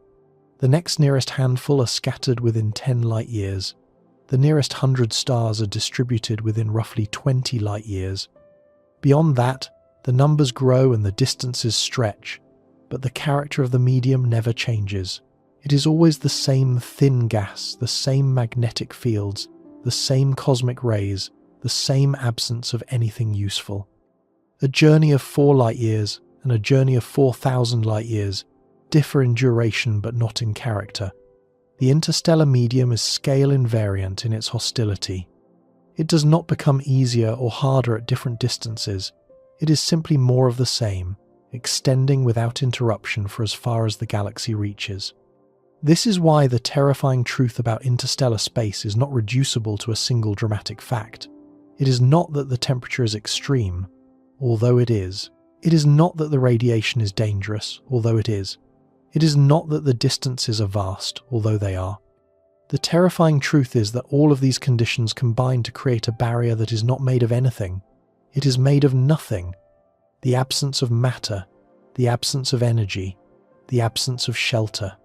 The absence of any feature that could make the crossing less than a total commitment of resources and time, on a scale that may exceed what any physical system, biological or mechanical, can sustain. Emptiness is the barrier. Not a wall of stone or a field of energy, but the simple, patient, universe-spanning fact that between one star and the next there is almost nothing, and that almost nothing extends for trillions upon trillions of miles without a single interruption. The medium does not resist you, it does not fight you, it does not need to. It simply offers you nothing, and it keeps offering you nothing for years and decades and centuries, until either you arrive at the next island of warmth or you do not. When we look up at the night sky and see the stars, we are seeing the exceptions. The rare, beautiful, temporary exceptions to a rule that governs 99.9999999% of the galaxy. The rule is emptiness.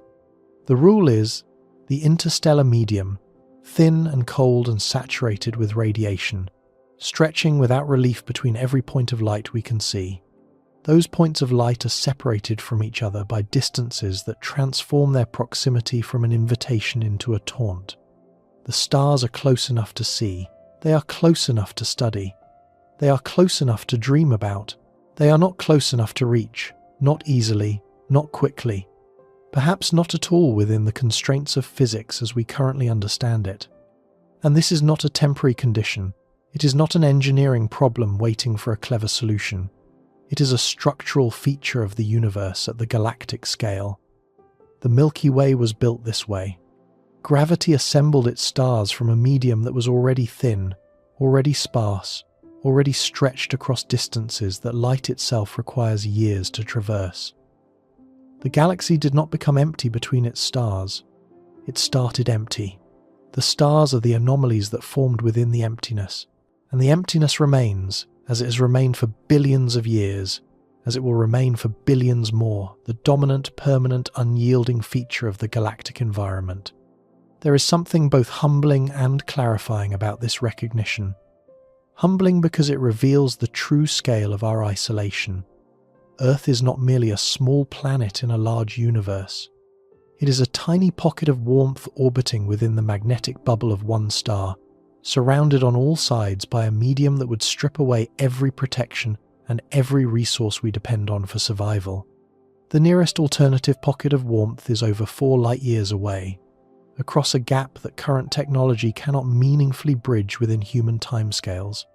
We are, in the most literal physical sense, alone on our island, able to see other islands in the distance but unable to reach them, clarifying because it puts the galaxy's beauty into its proper context. The Milky Way is magnificent. Its spiral arms are sweeping and elegant. Its star-forming regions blaze with the light of newborn suns. Its ancient globular clusters carry the memory of the galaxy's earliest epochs. All of this is real, and all of it inspires the awe that drives astronomy as a science and as a human endeavour. But the beauty is concentrated in the exceptions. The spaces between the beautiful things are vast and barren and silent, and those spaces are what the galaxy mostly is. We live in a galaxy of islands.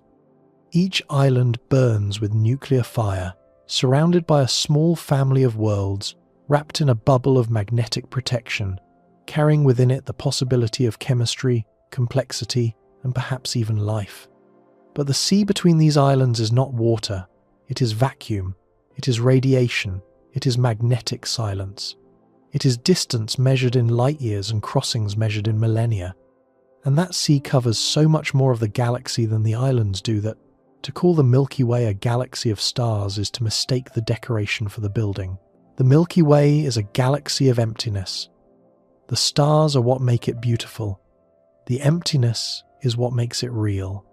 And somewhere tonight, 2 small spacecraft built by human hands drift through that emptiness, carrying golden records etched with the sounds of a world they will never return to, falling silently through a medium that does not know they are there, heading towards stars they will never reach, the only human-made objects to have crossed the boundary between our sun's domain and the vast, quiet, terrifying truth that lies beyond.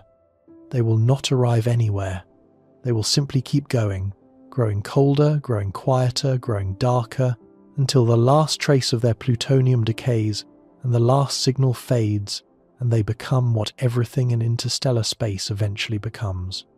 Silent, drifting, alone, not because the universe is cruel, but because the universe is large, and most of it is made of the space between things, and that space, indifferent and immense and older than any star it separates, is the truest thing the galaxy contains.